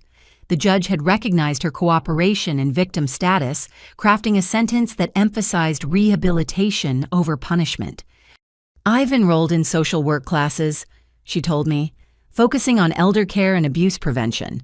It's not enough, but it's something. It's a start, I acknowledged. Grandma always believed in education as redemption. The Foundation's work had exploded beyond our original scope. We'd hired full-time staff, established a hotline, created educational materials for families. Banks had started partnering with us to flag suspicious account activity. Medical professionals attended our seminars on recognizing drug-induced confusion. Your grandmother lit a match, Eleanor McKnight observed at our board meeting that afternoon. You've turned it into a wildfire of change. The impact was measurable. 3 elder abuse rings had been exposed using our identification methods. Dozens of families had intervened before theft or poisoning could occur. Legislation named for Grandma had passed in 7 states, increasing penalties and mandating reporting. But the personal aftermath was harder to navigate. I still lived in Grandma's house now, officially mine, but forever hers in spirit. Some nights I'd dream of Mom alive and laughing, warning me about Dad in words I hadn't understood as a child. Other nights Grandma visited my dreams, proud but sad, the weight of protecting me evident even in death. The trauma manifested in unexpected ways. I couldn't drink tea others prepared the association too strong. I obsessively checked locks installed. Excessive security started at unexpected doorbells. Trust even in innocent contexts came hard. It's normal, my new therapist assured me. You've discovered your entire life was shaped by a serial killer's choices. Processing that takes time. Bethany Coleman's book had been fast-tracked for publication. Inherited Evil Inside the World of Elder Predators was already generating advance buzz. She'd interviewed dozens of victims, creating a comprehensive guide to recognizing and stopping such crimes. I'm dedicating it to all the grandmothers, she told me over lunch, the ones we lost and the ones we saved. The book's publication coincided with a national conference on elder abuse that the Foundation co-sponsored. Prosecutors, social workers, medical professionals, and advocates gathered to share strategies. I delivered the keynote address standing before 500 people who dedicated their lives to protecting the vulnerable. My grandmother knew she couldn't stop her son alone. I began looking out at the sea of faces. So she prepared me to stand here today, asking you to help stop all the Roberts who prey on family trust. Together, we're building a world where love isn't weakness and age isn't vulnerability. The response was overwhelming. New chapters of the foundation formed in 12 cities. Donations poured in from families who'd suffered similar losses. Corporate sponsors offered support, seeing elder protection as both moral imperative and business necessity. But the most meaningful moments came in quiet conversations. A woman in Seattle who'd intervened before her uncle could poison her mother. A man in Boston who'd recognized the warning signs in his father's new girlfriend. Families saved because we'd made our pain public. Each one matters. Linda Patterson reminded our survivor support group. We couldn't save our own, but we're saving others. That's the only victory that counts. Dad tried one last manipulation from prison, sending a letter through his lawyer, offering to reveal more victims' locations in exchange for a transfer to a minimum security facility. The FBI investigated, found he was lying, trying to trade false hope for comfort. Even facing life in prison, he remained a predator seeking angles. "He'll never stop," Sharon observed when she heard. "Even if he lives to 90 in that cell, he'll spend every day plotting, scheming, believing he's the victim. That's who he is at his core." We'd all reached that understanding differently. Dad wasn't capable of redemption because he saw nothing to redeem. In his mind, the world owed him everything, and taking it was his right. Prison wouldn't change, that only contain it. The first anniversary of the trial brought unexpected closure. Phoenix authorities had been investigating Eleanor McKnight's poisoning, following financial trails Sharon had provided. They discovered Dad had partners there too, a smaller network targeting wealthy retirees in desert communities. "Your testimony gave us the roadmap," the Phoenix detective told me. 3 more convictions, 7 elderly victims saved. Your father's network is completely dismantled. That evening, I hosted a remembrance dinner. The Original Victims Coalition had grown to over 50 members each, bringing photos of lost loved ones. We set places for the dead, told their stories, celebrated lives cut short, but not forgotten. To Rose Winters, Linda raised her glass of lemonade, who fought alone so we could fight together. To all the grandmothers we chorused, may their memories be revolution. Sharon attended, still finding her place in our complicated family of shared trauma. She'd completed half her community service hours, spending them at nursing homes, teaching staff to recognize predatory visitors. Her redemption remained a work in progress, but progress nonetheless. As the evening wound down, Mrs. Henderson pulled me aside with an envelope. "Found this in my garden shed. Rose gave it to me years ago, told me to give it to you when the storm passed." Inside was another letter in Grandma's handwriting. "My dearest sunshine, if you're reading this, you've weathered the storm and emerged victorious. I knew you would. You have strength you haven't discovered yet, compassion that turns pain into purpose. Your father took much from our family, but he couldn't take our love, our legacy, our determination to protect others. The house is yours now, not just in deed, but in spirit. Fill it with laughter he tried to silence. Grow gardens he tried to destroy. Welcome families he tried to break. Make it a beacon of the hope he tried to extinguish. I'm proud of you beyond words, not for winning, but for fighting. Not for exposing him, but for protecting others. You've turned our tragedy into triumph, our loss into love multiplied. Until we meet again, remember, you are loved, you are strong, and you are never alone. All my love, Grandma."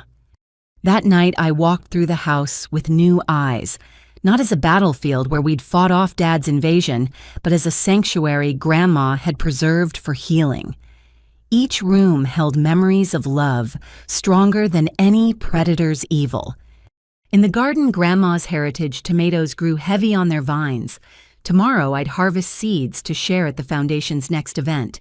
Each packet would carry instructions for growing, but also for watching, protecting, nurturing what the vulnerable entrust to our care. The aftermath continued to ripple outward. Laws changed. Awareness spread. Predators found hunting harder as families learned to watch for signs. Dad's legacy of death was being overwritten by one of life protection and communal care. Standing in Grandma's greenhouse surrounded by growing things that defied destruction, I finally felt the storm truly passing. Not ended, never fully ended while predators existed, but managed, channeled into purpose, transformed from personal tragedy to public triumph. "We did it, Grandma," I whispered to the night. "We really did it." And somewhere in the gentle rustling of tomato leaves, I swear I heard her answer, "No, sunshine, you did it. I just gave you the tools." The aftermath was becoming the after, and in that after, beauty grew from ashes hope, from horror and love from loss. It was exactly what Grandma had planned all along. 3 years had passed since Dad's sentencing when I stood in Grandma's garden on a perfect spring morning. The heritage tomatoes were in full bloom, their vines heavy with fruit that would soon be harvested and shared. The Rose Winters Foundation was hosting its annual gathering, and over 200 people were expected throughout the day. The house had been transformed into a beacon of hope, just as Grandma had envisioned. What once stood as a potential crime scene now served as headquarters for a national movement. The library Dad had wanted to gut housed resources for families suspecting elder abuse. The greenhouse Sharon had planned to demolish grew seedlings distributed to survivors, each plant a symbol of resilience. "The caterers are here," Mrs. Henderson announced, still my faithful neighbor, and now the foundation's volunteer coordinator, "and the first families are arriving." I smoothed my dress, one of Grandma's favorites that I'd had tailored to fit. Around my neck hung her pearl necklace recovered from Dad's trophy collection and reclaimed as a symbol of survival rather than theft. The early arrivals included familiar faces from the trial. Linda Patterson, now the foundation's vice president, had flown in from Tennessee, where she ran our southeastern chapter. Maria Gonzalez brought her entire extended family, 3 generations united in advocacy. Eleanor McKnight rolled up in a wheelchair she no longer needed, but kept for solidarity with those still recovering. "Look at what you've built," Eleanor marveled, gesturing at the banners, information tables, and volunteers preparing for the day's events. Rose would be amazed. "We built it," I corrected, "all of us together." Sharon arrived separately, still navigating the complex dynamics of her role in our community. She'd completed her social work degree and now worked with Adult Protective Services, using her insider knowledge to identify potential victims. Her redemption wasn't complete, might never be complete, but she devoted her life to prevention. "I brought someone," she said nervously, introducing a young woman named Amy. "She reached out after recognizing her boyfriend's behavior from your interviews. Got out before he could access her grandmother's accounts." Amy's story was one of dozens we'd hear throughout the day. Families who'd recognized warning signs intervened before tragedy struck, saved their elderly loved ones from predators who'd studied Dad's playbook. Each success story validated our pain's transformation into purpose. Bethany Coleman had arrived early to set up her booth. Her book had become required reading in elder care facilities nationwide, and she donated all profits to the foundation. Today she was signing copies and collecting stories for her second book, focused on survivor recovery. "The ripple effects continue," she told me between signatures. "Publishers want books on financial elder abuse, medical professionals are developing better screening protocols, and law schools are adding elder law specializations. Your grandmother lit a fire that's still spreading." By noon, the garden overflowed with people. Survivors shared their stories in healing circles. Prosecutors offered legal advice. Social workers distributed warning signs, pamphlets. Children played between the tomato plants, their laughter exactly what Grandma would have wanted filling her space. The formal program began after lunch. I stood at the podium we'd set up on the porch, looking out at faces marked by loss, but lifted by hope. My speech was memorized, but I set aside the cards speaking from the heart instead. 3 years ago, my father tried to steal this house, I began. He failed because my grandmother had spent decades preparing for his attempt, but she prepared for more than just defense. She prepared for this moment when her home would shelter not just me, but all of you. I continued, each of you carries a story of loss. Parents, grandparents, spouses taken by predators who saw love as weakness. But look around. Your pain has become power. Your loss has become law. Your loved ones' memories live in every senior protected. Every predator caught, every family saved from what we endured. The crowd was silent, some wiping tears, others nodding with hard-won understanding. In the front row, our board of directors sat together, Linda Eleanor Maria Judge Thornton, who joined after retirement, and others who'd turned trauma into action. My grandmother believed in redemption. I continued glancing at Sharon. She gave my father 40 years of chances he squandered, but she also believed in justice and protection, in building walls against those who would harm the vulnerable.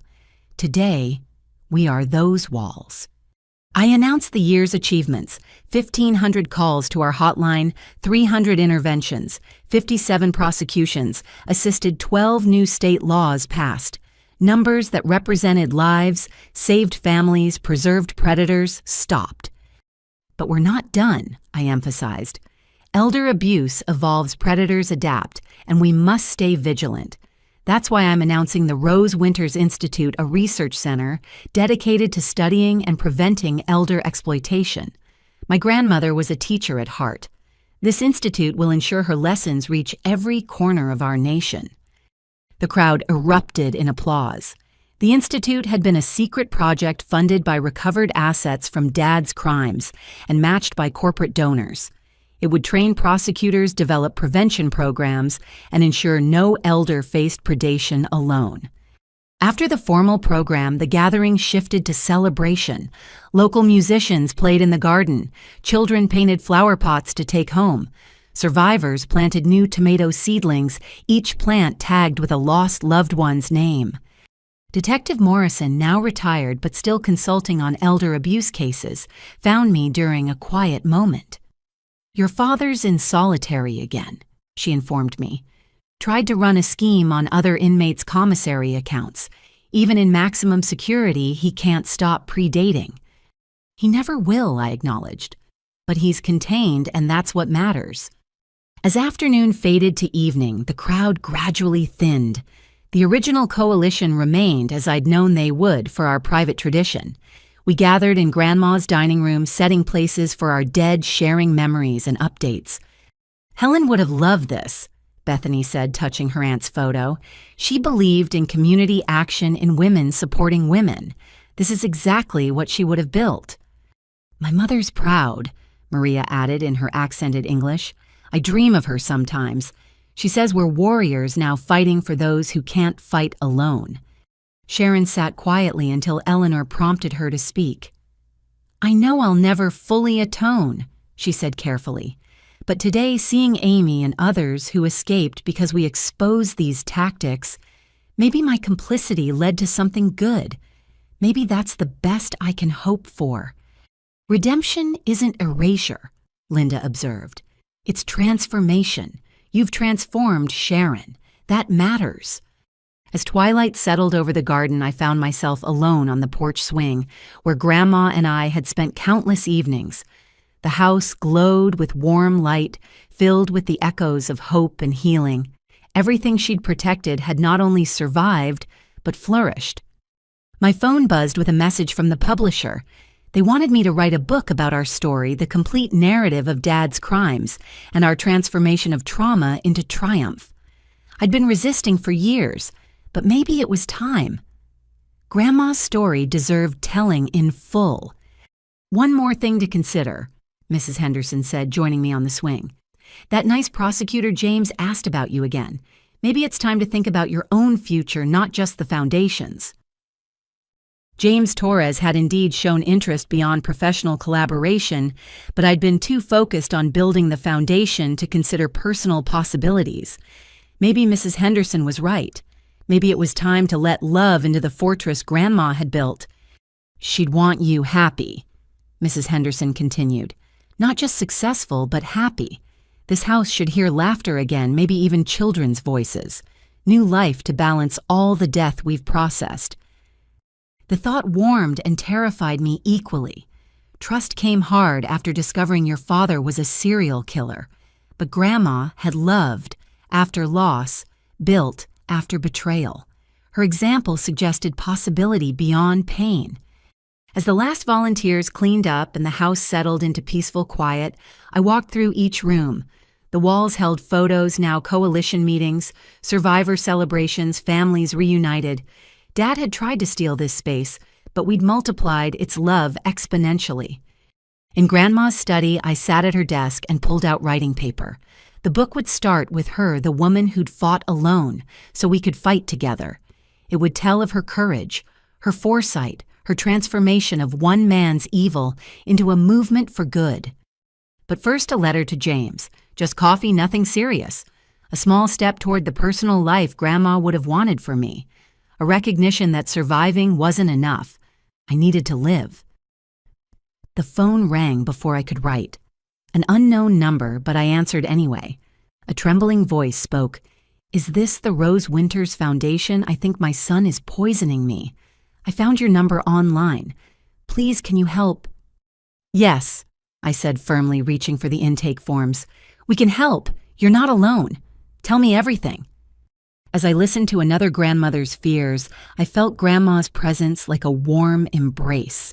This was our true resolution, not just Dad in prison, but every elder protected, every family saved, every predator stopped. We'd built her dream from the ashes of our nightmare. The cycle continued, but differently now. Where once predators hunted in shadows, we shone light.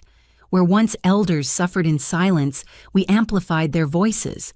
Where once families faced exploitation alone, we stood ready to fight beside them.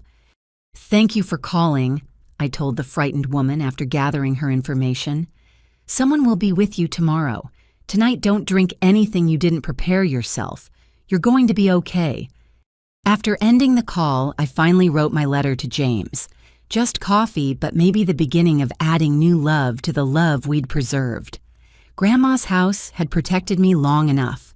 Time to let life fully bloom within its walls. The stars were bright over the garden, the same constellations Grandma had taught me to name. Somewhere I was certain she watched with satisfaction. We'd won more than a court case. We'd won a future where her love multiplied across generations, protecting grandmothers she'd never meet from predators like the son she'd loved despite his evil. "Rest now, Grandma," I whispered to the night. "We've got it from here."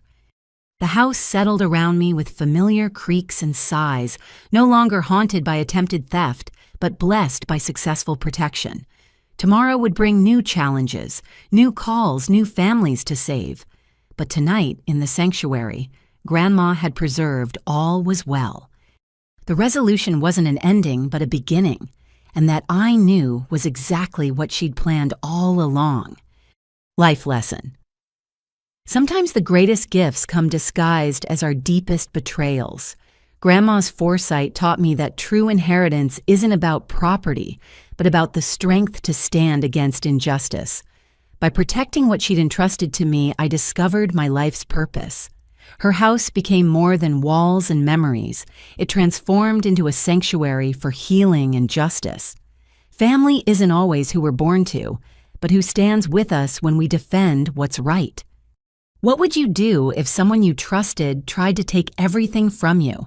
Have you ever had to stand up to a family member who was in the wrong? I'd love to hear your thoughts and experiences in the comments below.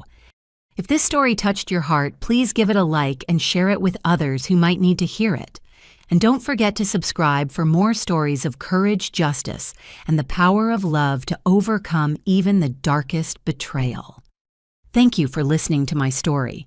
Remember, you are stronger than you know, and sometimes the family that matters most is the one you build from shared purpose and mutual protection.